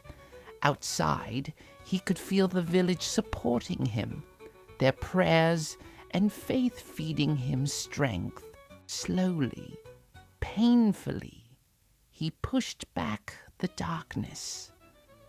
The altar came clear first, the spiritual energy there the strongest, then the walls, the floors, the beams of the ceiling. He worked methodically, completely, leaving no corner untouched. The corruption resisted, fought, screamed in voices that were not quite human. The corruption resisted, fought, screamed in voices that were not quite human. When the last of the darkness had been burned away, Miroslav stood in a church that glowed with spiritual light. It was clean, pure, restored to what it should be. He could feel the relief radiating from the building itself, as if the stones were grateful to be freed from their burden. But he was exhausted, drained in ways that went beyond physical tiredness. Maintaining his spirit form, fighting the corruption, it had taken nearly everything he had. He needed to return to his body, to rest and recover. He followed the silver cord back, letting it guide him home. The return was smooth, practiced, and when his eyes opened again, he was looking up at a circle of concerned faces. His grandmother, Father Peter, Vesna, and dozens of others, all watching him with a mixture of hope and fear. "It's done," he managed to say, his voice barely a whisper. "The church is clean." The crowd erupted in cheers and applause. Father Petar immediately went to the church door and pushed it open, finding it yielding easily where before it had resisted. He stepped inside and emerged moments later with tears streaming down his weathered face. "It's pure," he announced. "The corruption is gone. The altar glows with holy light. God has returned to his house." More cheers, and this time there was dancing, people embracing and laughing with relief. Miroslav tried to stand, but his legs wouldn't quite support him. Vesna was there instantly, slipping under his arm to help support his weight. "Easy," she said. "You need rest. You need food and water and time to recover." She half carried him back to her cottage, ignoring his weak protest that he could walk on his own. Once inside, she settled him in a chair by the fire and began preparing a restorative tonic, mixing herbs and honey with warm water. "Drink this," she commanded, pressing the cup into his hands. "All of it." He obeyed, too tired to argue. The tonic was sweet and bitter at once, with an underlying warmth that spread through his limbs as he swallowed. Almost immediately, he felt some of his strength returning. "What you did was remarkable," Vesna said, sitting across from him. "Cleansing the church, driving out that much corruption. My grandmother's notes mention such things, but she never actually saw it done. You saved more than just a building, Miro. You saved our spiritual center, the place that anchors our community. I just did what needed to be done. That's what makes it remarkable. You didn't think about whether you were strong enough or skilled enough. You just saw what needed to happen and made it happen." She leaned forward, her expression intense. "That's what a true guardian does.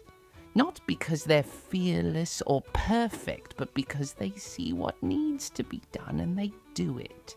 They sat in silence for a while, Miroslav drinking his tonic and slowly feeling more like himself.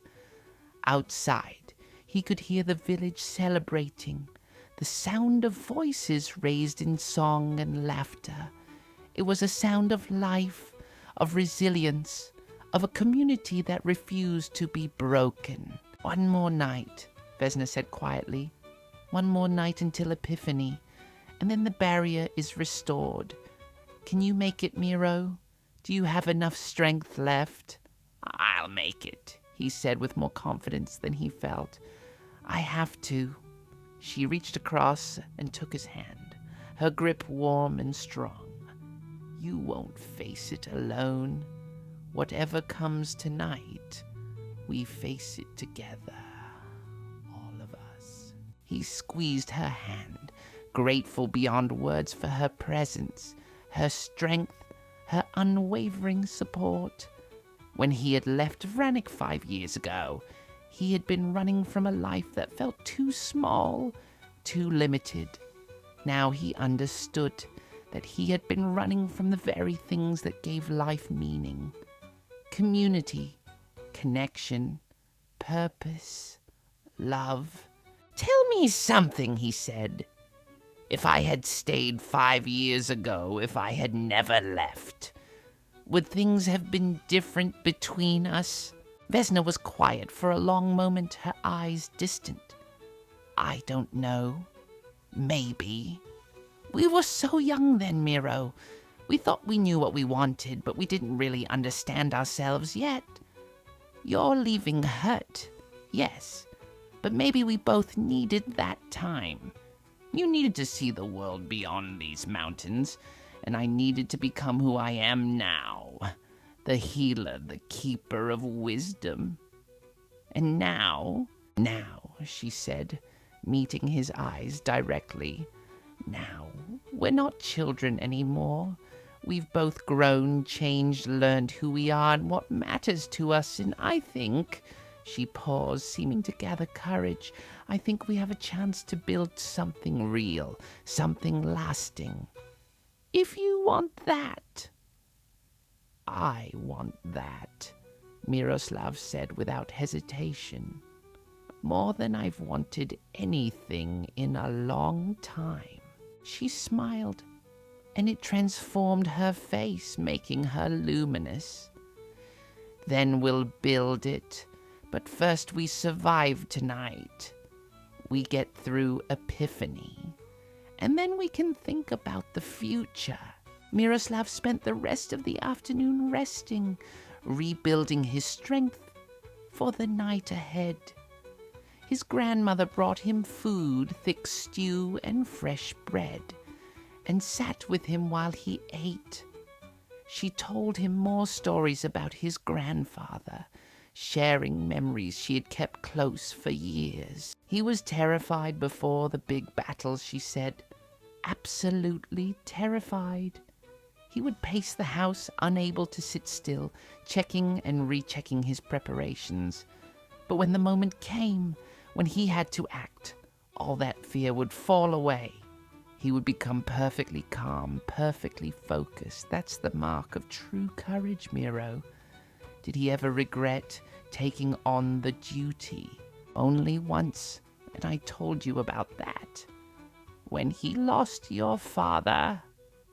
She was quiet for a moment, but even then, even in his grief, he never wished to give up the gift, because he understood that his duty protected others from experiencing that same loss. Every life he saved was a family spared the pain he had endured. It's a heavy thing being responsible for so many lives. Yes, but it's also a privilege. How many people get to make such a direct difference? How many can point to the lives they've saved, the disasters they've prevented? Your grandfather understood that. I think you're beginning to understand it too. As evening approached, Miroslav made his way back to the crossroads. This had become his place, the center of his power and responsibility. Father Petar was already there, along with several others from the village, preparing for the final night of the unbaptized days. Tomorrow at noon, I will perform the great blessing of the waters, Father Petar said. The Epiphany service that restores the barrier and sanctifies the new year. But we must survive this final night first. What can we expect? One of the villagers asked. Will the Karakondjul return? It's weakened, Miroslav said. I drove it back, wounded it. But yes, it may return. It will have nothing to lose on this final night. If it's going to make one last attempt to break through, to establish a foothold in our world, tonight is when it will happen. Then we stand together, Father Petar said firmly, as we did before. We do not hide in our homes and hope for the best. We stand with our guardian and face whatever comes. They prepared the crossroads as thoroughly as they could. Every protective measure they knew was employed. Salt and ash circles, blessed water, iron nails driven into the earth, candles and torches to drive back the darkness. The old stone marker at the center was anointed with sacred oils and wound with garlic and rowan. As full darkness fell, people began to gather, not just a few, but dozens, nearly the entire village, men and women, young and old. They came bearing candles and prayers, icons and crosses, whatever items of faith and protection they possessed. They formed rings around the crossroads, creating layers of protection through their presence alone. Miroslav stood at the center, at the base of the old stone marker, and felt humbled by this show of support. These people, his people, were putting themselves at risk to stand with him. They were choosing courage over fear, community over safety. Vesna stood beside him, her hand warm in his.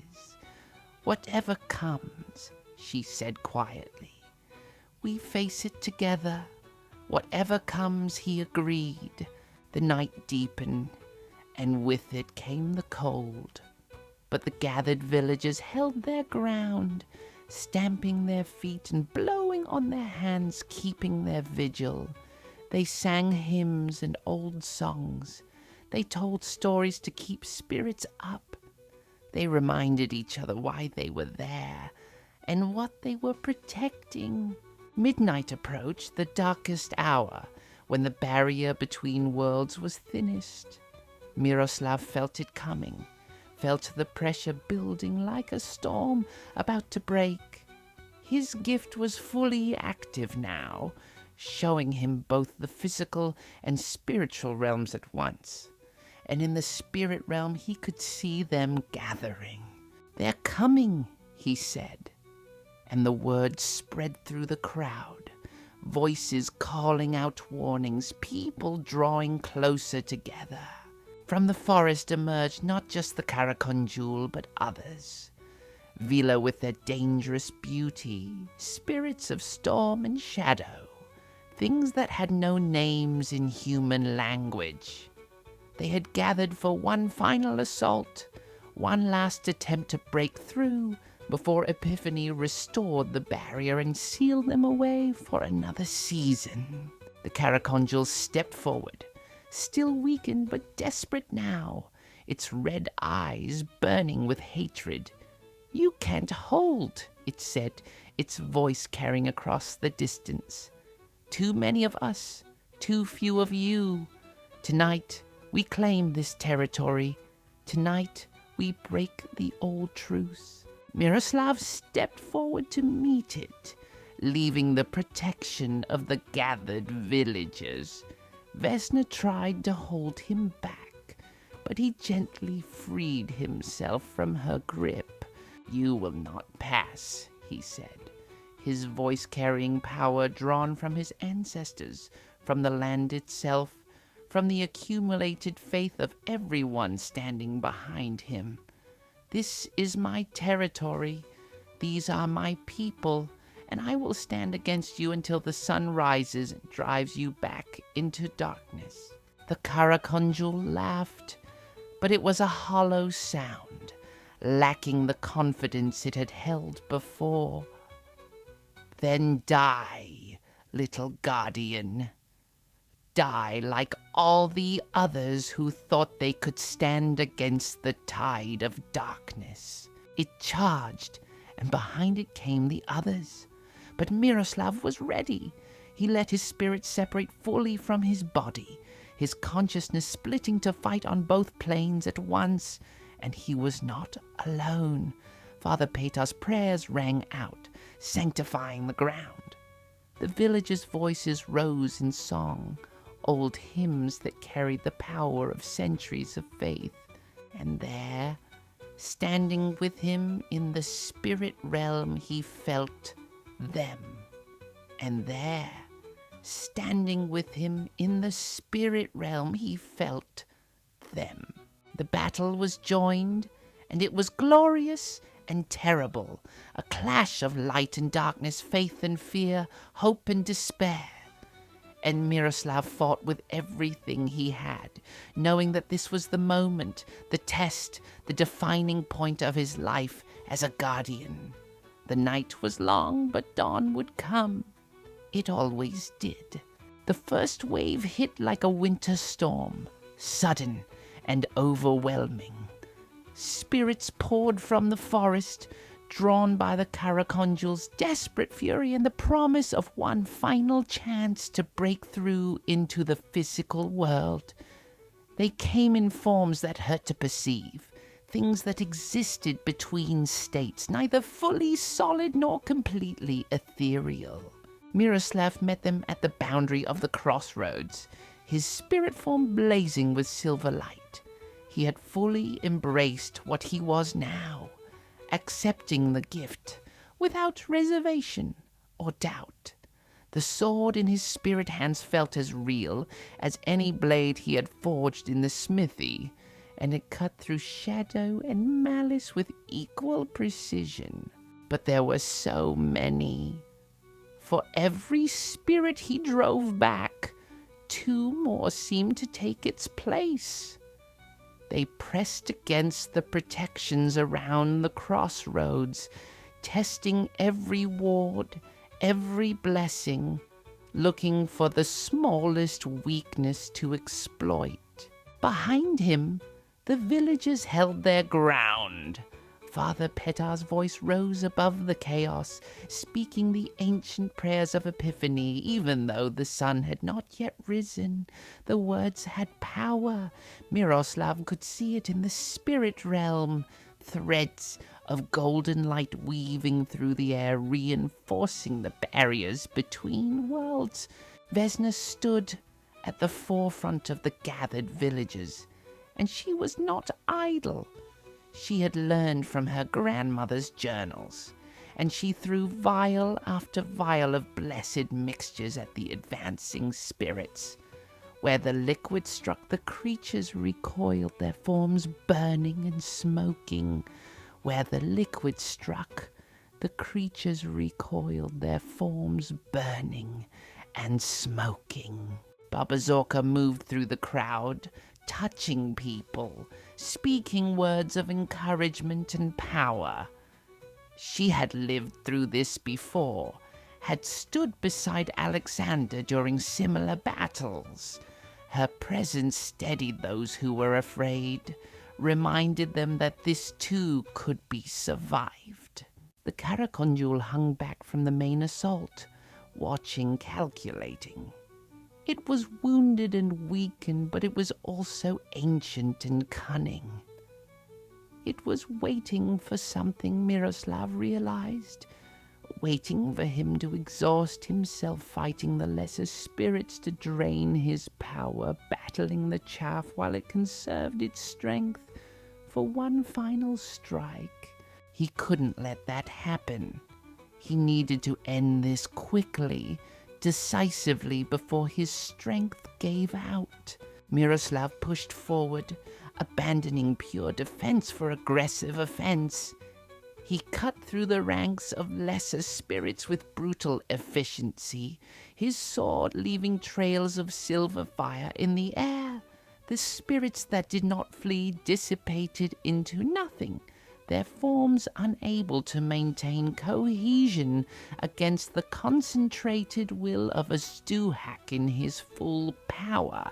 He reached the Karakondjul, and they clashed in a fury of light and shadow. The creature was strong, terrifyingly strong, and even weakened, it was a formidable opponent. They fought across the spirit realm, their battle sending shockwaves through both worlds. In the physical realm, the ground shook. Snow exploded into the air. Snow exploded into the air. "You cannot win," the Karakondjul snarled, its claws seeking his throat, his chest trying to find purchase on his spirit form. "I have existed for centuries. I have devoured heroes and saints. What are you but a child playing at power?" "I am the guardian of this threshold," Miroslav replied, his voice resonating with the combined strength of all his ancestors. "I am the keeper of this crossroads, and you will not pass." He drove his sword into the creature's chest, pushing with all his strength, all his will, all his determination to protect those who stood behind him. The blade sank deep, and the Karakondjul screamed, a sound that echoed across both realms, a sound of agony and rage and disbelief. But it was not enough. The creature was too strong, too anchored in its malevolence. The wound burned, smoked, but it did not dissipate. Instead, the Karakondjul grabbed the blade, its clawed hands smoking and burning where they touched the silver light, and pulled it deeper into itself. "If I fall," it hissed, "I take you with me, guardian. I will sever your cord. I will leave your body empty and your spirit lost in the void. We will die together." Its free hand shot out, reaching not for Miroslav's spirit form, but for the silver cord that connected him to his body. Those claws, sharp as razors, closed around the cord and began to squeeze. Pain exploded through Miroslav, pain unlike anything he had ever experienced. It was as if his very soul was being torn apart. He felt his connection to his body weakening, the cord beginning to fray under the Karakondjul's grip. In the physical world, his body collapsed, blood running from his nose and ears. Vesna screamed, running toward his fallen form, but Baba Zorka held her back. "Don't break the circle. If you leave the protections, you'll die. But he's dying now. Look at him." It was true. Miroslav could feel himself fading, his consciousness spreading thin like butter scraped across too much bread. The silver cord was fraying, individual threads snapping one by one. In moments, it would break entirely, and he would be lost. But then he felt them, hands on his shoulders, on his arms, on his back. Not physical hands, spiritual ones. His ancestors had come, all the Stuhak who had stood at this crossroads before him. His grandfather Alexander, strong and steady. His great-grandfather Stefan, fierce and determined. Back and back through the generations, a line of guardians stretching into antiquity. You are not alone, his grandfather's voice said, though it was more a feeling than actual words. We are here. We have always been here. Draw on our strength, grandson. Draw on the power of all who came before. Miroslav reached for that power, and it flowed into him like water from a spring. Not his strength alone now, but the accumulated might of his entire bloodline. The silver cord stopped fraying. More than that, it began to strengthen, to thicken, glowing brighter and brighter until it was like a rope of pure sunlight. The Karakondjul realized its mistake too late. By grabbing the cord, by trying to sever it, the creature had created a direct connection to the source of Miroslav's power, and that power, reinforced by his ancestors, was too much for any single entity to withstand. Light exploded from the cord, running up the Karakondjul's arm into its body. The creature screamed again, this time in genuine terror, trying to release its grip. But it was too late. The light was inside it now, burning away the darkness that sustained its existence. Go back, Miroslav commanded, his voice echoing with the power of every guardian who had come before. Go back beyond the veil. Go back and do not return. The Karakondjul dissolved, its form coming apart like smoke in a strong wind. It tried to hold itself together, tried to maintain its presence through sheer force of will, but the light was relentless, and piece by piece the creature fell apart. But the light was relentless, and piece by piece the creature fell apart. When the Karakondjul was finally gone, truly gone, the other spirits fled. They poured back into the forest, back beyond the veil, no longer having the strength or will to continue the assault. The Vila were the last to leave, and as they went, one of them, the same one who had spoken to Miroslav days ago, paused and looked back. "Well fought, guardian," she said, her voice like wind through trees. "The old balance is restored. We will honor the truce as we have always honored it when properly respected, until the wheel turns again and the barrier thins once more." Then she was gone, and the forest was silent and empty. The spirits had withdrawn, driven back by the combined power of Azduhak in his full strength, and a community united in faith and courage. Miroslav let his spirit return to his body, and the reunion was rough, painful. He had pushed himself further than he ever had before, drawn on reserves of strength he hadn't known existed. His body felt like it had been beaten with hammers, every muscle screaming in protest. But he was alive. His eyes opened to find Vesna's face above him, tears streaming down her cheeks, her hands touching his face as if to assure herself he was real. "You're alive," she sobbed. "I thought we'd lost you. When you fell, when the blood, I thought." "I'm here," he managed to whisper, his throat raw. "We won. It's over." Father Peter was there too, helping him sit up. The sky was beginning to lighten in the east, the first hints of dawn painting the clouds in shades of pink and gold.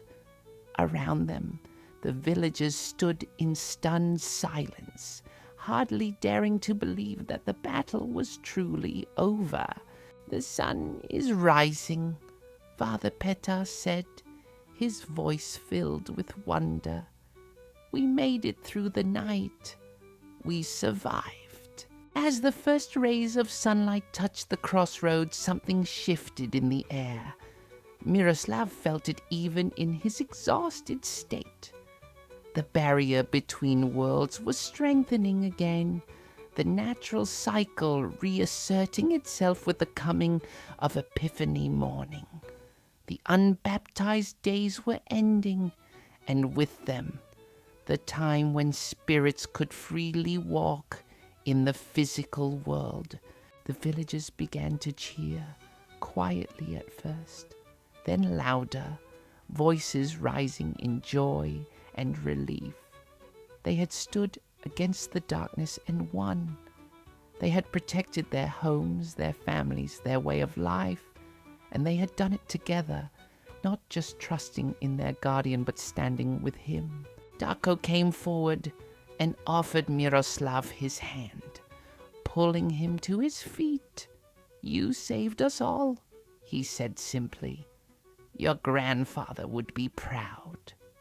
"We saved each other," Miroslav corrected. "I couldn't have done it alone. None of us could have."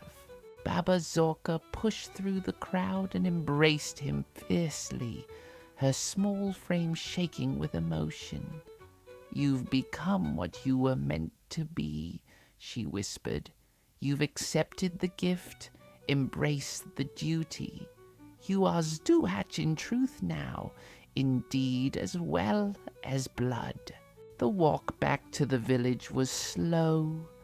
Many people supporting Miroslav, who could barely keep his feet. But it was also joyful. Voices raised in song and laughter, the release of tension that had been building for 12 long days and nights. They gathered at the church, which glowed with spiritual light even to normal eyes. Father Petar led them inside, and they filled the space to capacity, people standing shoulder to shoulder in celebration and thanksgiving. "We have survived the unbaptized days," Father Petar announced, his voice carrying to every corner of the packed church. "We have faced the darkness and emerged into light. And at noon today, we will perform the great blessing of the waters, the Epiphany service that marks the beginning of the new year and the restoration of God's protection over our community." The crowd murmured approval and anticipation. But first, Miroslav thought, he needed to sleep. He was so tired he could barely think. His body and spirit both pushed past their limits. Vesna seemed to read his thoughts. "Come," she said, taking his arm. "You need rest. Proper rest in a proper bed." She led him to her cottage, ignoring the knowing looks and smiles from the villagers they passed. Inside, she guided him to her bed, the only proper bed in her small home. And when he tried to protest that he would take the chair, she simply pushed him down onto the mattress. "Sleep," she commanded. "I'll keep watch. Nothing will disturb you." "Stay with me," he said, catching her hand. "Please, I don't want to be alone." She hesitated only a moment before nodding. She lay down beside him, careful not to disturb his battered body, and he felt the warmth of her presence like a blanket of comfort and safety. "I thought I'd lost you," she said quietly.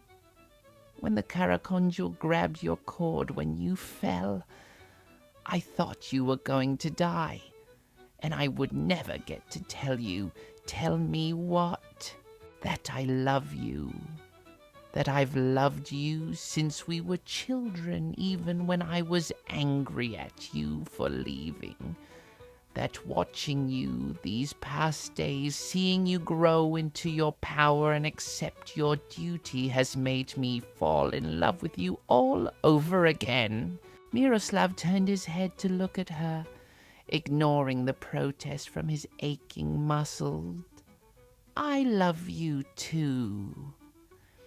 I think I always have. It just took me 5 years and nearly dying several times to figure it out. She laughed, a sound of pure joy, and kissed him. It was gentle, careful of his injuries, but it held the promise of everything they could be together, everything they could build. Sleep now, she said. When you wake, it will be Epiphany, and we can start thinking about the future. Our future. He closed his eyes, feeling safe and loved and home in a way he hadn't felt since he was a child. The gift was his now, accepted and understood. The duty was his, and he would carry it as his grandfather had, as all the guardians before him had, but he wouldn't carry it alone. He would be the keeper of the crossroads, the guardian of the threshold. And it was enough. It was more than enough. It was everything. His last thought before sleep claimed him was of light, of the sun rising over the mountains, chasing away the last shadows of the longest night. The darkness always came, but the light always returned. That was the cycle, the pattern, the promise. And he would be there to see it year after year, guarding his people, protecting his home, standing at the crossroads where the worlds met. Always. Miroslav woke to the sound of church bells ringing out across the valley, their clear tones carrying through the cold winter air. For a moment, he was disoriented, his mind still tangled in dreams of battles and spirits. Then he remembered where he was, felt Vesna warm beside him, and slowly the events of the past 12 days came back into focus. He tried to sit up and immediately regretted it. Every muscle in his body protested, and his head pounded with a dull ache that seemed to echo in his bones. But he was alive, and that was more than he had expected during several moments of the night's battle. Easy, Vesna said, stirring beside him. Her hand was gentle on his shoulder, pressing him back down. The service doesn't start for another hour. You have time. What time is it? Nearly noon. You've slept most of the morning. She sat up, brushing her dark hair back from her face. How do you feel? Like I fought a demon and barely won. She smiled. That's because you did fight a demon and barely won. But you did win, Miro. That's what matters. She helped him sit up more carefully this time and brought him water and a piece of bread with honey. He ate slowly, letting his body wake up properly, feeling his strength gradually return. He was battered and exhausted, but he was fundamentally whole. The silver cord had held. His spirit had returned to his body intact. He had survived. Through the window, he could see the village coming alive, with activity. People were gathering at the church, dressed in their best clothes despite the cold. Children were running through the snow, their laughter carrying on the wind.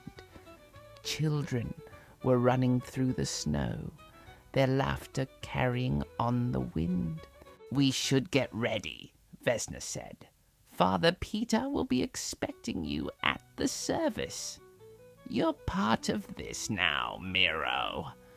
Part of the community in a way you weren't before. She was right. He had always been part of Ranik by birth and by blood, but now he was woven into its spiritual fabric in a deeper way. He was the guardian, the keeper of the crossroads, the one who stood between the village and the darkness.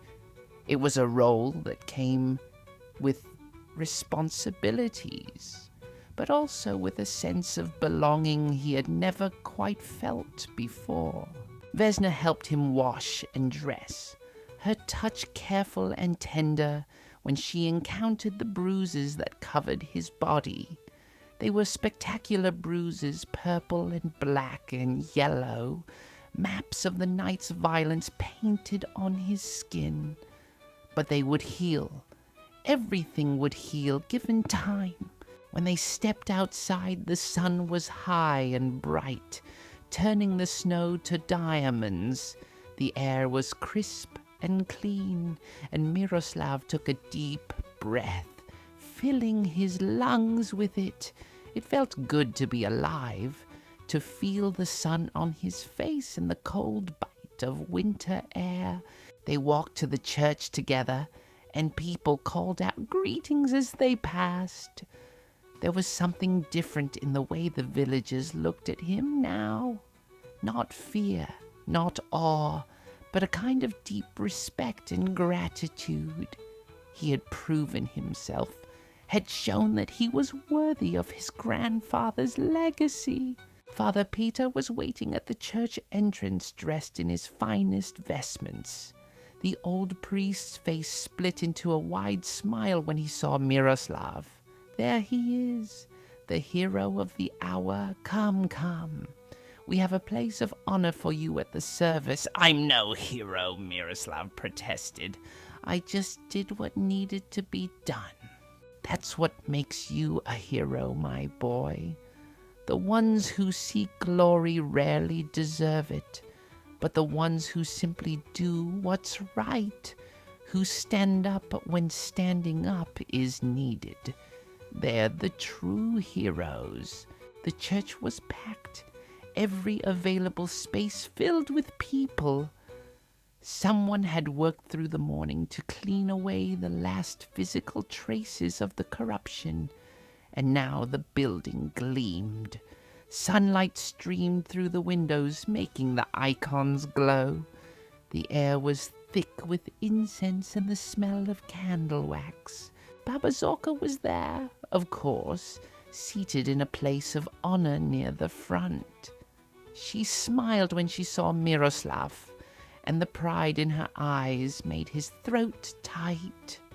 He had done this for her as much as for anyone, had proven himself worthy of the legacy she had helped him understand.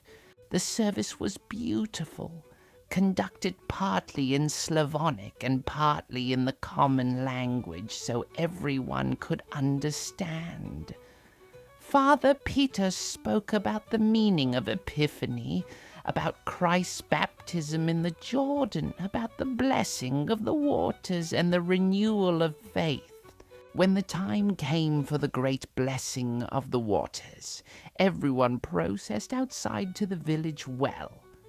This was the central moment of the Epiphany celebration, when the priest would bless the water and cast a cross into it, marking the point when God's grace returned to the world in full measure. Father Petar stood at the well and began the prayers, his voice strong and clear. He blessed the water with holy oil, making the sign of the cross over it. Then he took a wooden cross wrapped in white cloth and held it high. In the name of the Father, and of the Son, and of the Holy Spirit, he intoned, and cast the cross into the well. The moment it struck the water, Miroslav felt something shift. The barrier between worlds, which had been thin and permeable during the unbaptized days, suddenly grew strong and solid. It was like a door slamming shut, sealing away the spirit realm behind layers of divine protection. It was like a door slamming shut, sealing away the spirit realm behind layers of divine protection. The villagers cheered, and young men rushed forward to plunge their arms into the icy water. each trying to be the first to retrieve the cross. It was tradition that whoever pulled it out first would have good luck for the entire year. The boy was alive and healthy, suffering no lasting harm from his night in the forest. That alone would have made this a good epiphany. But there was more. The village had survived intact. No one had been lost to the darkness. They had stood together and prevailed. After the service, the celebration began in earnest. Someone had prepared tables of food in the village square, and people gathered to eat and drink and tell stories about the harrowing nights they had just survived. Already, Miroslav could hear the events being shaped into legend, details being embellished, heroes being made larger than life. He found himself at the center of much of this attention, people wanting to thank him, to shake his hand, to hear his version of events. It was overwhelming, and after a while, he slipped away from the crowd, needing a moment of quiet. He walked to the crossroads, to the old stone marker that had become the center of his new life. The sun was beginning its descent now, painting the western sky in shades of orange and pink. The same sky he had watched countless times as a child, but now he saw it differently. The same sky he had watched countless times as a child, but now he saw it differently. "I thought I'd find you here," Vesna said, coming up beside him. "Needed to escape the celebration?" "Just for a moment. It's a lot to take in, everyone treating me like I'm something special. You are something special, Miro. But I understand. It's easier to be just yourself when you're not surrounded by people wanting to make you into a hero." They stood together in comfortable silence, watching the sun sink lower. The crossroads looked peaceful now, just an intersection of paths in a snowy landscape. Nothing to suggest the battles that had been fought here, the line that had been held between worlds. "What happens now?" Miroslav asked. "When life returns to normal? When I'm not fighting demons every night?" "We live," Vesna said simply. "We work. We love. We build something lasting.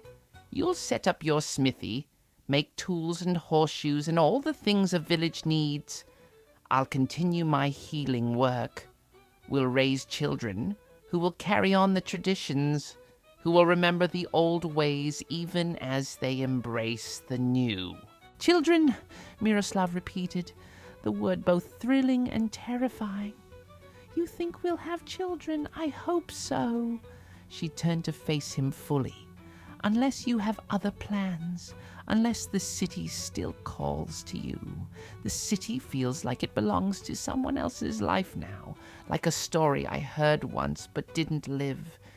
This is home, Vesna. You are home. I'm not going anywhere." "Good." She took his hand, lacing her fingers through his. "Because I have plans for us, Miro. Big plans. And they all involve you staying right here in Vranik." "What kind of plans?" "Well," she said, a mischievous smile playing at her lips, "first we should probably get married. Can't have the guardian living in sin with the village healer. People would talk. People are already talking. Then we should give them something good to talk about. A wedding, a celebration. Something joyful after all the darkness." Miroslav felt his heart swell with something he could only call happiness. Pure, uncomplicated happiness at the thought of a future with this woman, in this place, doing work that mattered. "Is that a proposal?" I suppose it is." She tilted her head. "Well, are you going to say yes?" he said, pulling her close. Yes, absolutely yes. They kissed as the sun set over the mountains, painting them both in golden light, and it felt like a beginning, like the start of something new and good and lasting. They walked back to the village together, hand in hand, and found that the celebration had grown even larger. Someone had brought out a fiddle, and people were dancing in the square despite the cold. Children ran between the adults, playing games and laughing. Old men told stories, while old women nodded and corrected details. It was life, simple and complicated and beautiful. Baba Soka found them and pulled them both into a tight embrace. "I'm so proud of you," she said to Miroslav, "and so happy for you both. Your grandfather would have loved to see this day. I wish he could have," Miroslav said. "Oh, he saw it." His grandmother's eyes twinkled. "Don't think he didn't. The ancestors are always watching, Miro. Always there when we need them most." Father Petar joined them, a cup of warm wine in each hand. He offered one to Miroslav and one to Vesna. "A toast," he said, "to the guardian and his lady. May their years be long and their love be strong." They drank, and the wine was sweet and warming. More people joined them, offering toasts and congratulations. Word had spread somehow about the impending wedding, and already people were making plans, offering help, discussing what would be needed. The spring, Vesna decided. "We'll marry in the spring when the snow melts and the flowers bloom. A new season for a new beginning." "Spring," Miroslav agreed. "That gives me time to build us a proper house. Something with space for your healing work and my smithy, and rooms for all those children you're planning." "All those children," Vesna laughed. "Let's start with one or two and see how it goes." The celebration continued late into the night, but Miroslav and Vesna eventually slipped away, walking through the quiet streets of the village toward Vesna's cottage. The snow crunched under their feet, and overhead the stars shone with impossible brightness. "It's beautiful," Miroslav said, looking up at the sky. "I'd forgotten how beautiful it could be." "The city has stars too," Vesna pointed out. "Not like these. These are our stars, the ones I grew up with, the ones my grandfather watched and his grandfather before him. These stars have witnessed every story this village has lived through. That means something." They reached Vesna's cottage, but instead of going inside, they stood in the doorway, reluctant to end the day. "Thank you," Miroslav said suddenly. "For what?" "For believing in me when I didn't believe in myself. For standing with me during the battles. For reminding me about beauty and hope when all I could see was duty and fear. For loving me despite everything." Vesna cupped his face in her hands, her touch gentle and warm. "You made it easy to love you, Miro. Even when you were trying to run away from who you were, I could see the good man underneath. The man who would stand against darkness to protect others. The man who would sacrifice himself rather than let innocence suffer. That man is worth loving." They kissed again, slower this time, with all the tenderness and promise of the future they would build together. When they finally parted, both were smiling.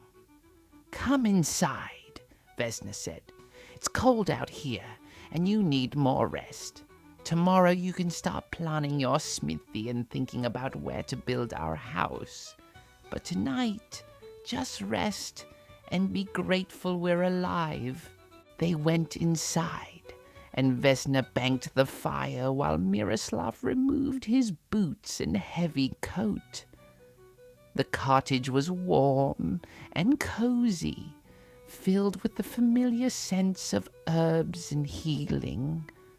It smelled like home. As Miroslav settled into the chair by the fire, his mind drifted to the future, to the smithy he would build, where he could forge tools and horseshoes and whatever else the village needed, to the house they would raise together, filled with laughter and love, to the children who would carry on the traditions, who would learn the old stories and the old ways, and to the duty he had accepted, the role of guardian that would be his for the rest of his life. The Karakondjul was gone, driven back beyond the veil, but it would return eventually, when the wheel turned again and the barrier grew thin, and there would be other threats, other spirits that needed to be faced and driven back. But he wouldn't face them alone. He had Vesna beside him, and his grandmother's wisdom to guide him, and Father Peter's faith to support him. He had an entire village that had proven they would stand with their guardian when darkness came calling. The gift was his, and the duty was his, but so was this life, this love, this home, and that made all the difference. Years from now, when his hair was grey and his children were grown, when he sat by the fire on a winter's night and told stories to his grandchildren, he would tell them about these 12 days, about the unbaptized days when the barrier grew thin and spirits walked the earth, about the Karakondjul and the battle at the crossroads, about the Karakondjul and the battle at the crossroads, and he would tell them that they came from a line of guardians, keepers of the threshold, protectors of the balance between worlds, that the gift was in their blood waiting to awaken when it was needed, that duty and love were not opposites, but two sides of the same coin. But that was for later. For now, he was simply Miroslav, a young man who had come home after 5 years away and discovered that home was not a place you left behind, but a place you carried within you, waiting to be remembered. Vesna brought him tea, and they sat together by the fire, talking quietly about their plans, their hopes, their dreams. Outside, the village slept peacefully, protected by wards and blessings and the knowledge that their guardians stood watch. The 12th night of the unbaptized days had passed. Epiphany had come. The barrier was restored, strong and solid, keeping the darkness at bay for another season. And in a small village in the Balkan mountains, at the crossroads where 3 ancient paths met, life went on, changed by the ordeal, stronger for having survived it, but fundamentally the same. People would wake in the morning and go about their work. Children would play in the snow. Lovers would dream of spring weddings. Lovers would dream of spring weddings. And at the center of it all, watching over them with love and fierce determination, stood the keeper of the crossroads, the guardian of the threshold, the last and newest link in a chain that stretched back through centuries. Miroslav, son of the Petrovic line, blacksmith, guardian, and soon-to-be husband, home at last, and exactly where he belonged. And that, my dear friends, is where we'll end tonight's story. I hope you enjoyed this journey through the Balkan mountains, through old traditions and ancient powers. May you sleep well, protected by your own guardians, whatever form they may take. Until next time, stay safe and sweet dreams.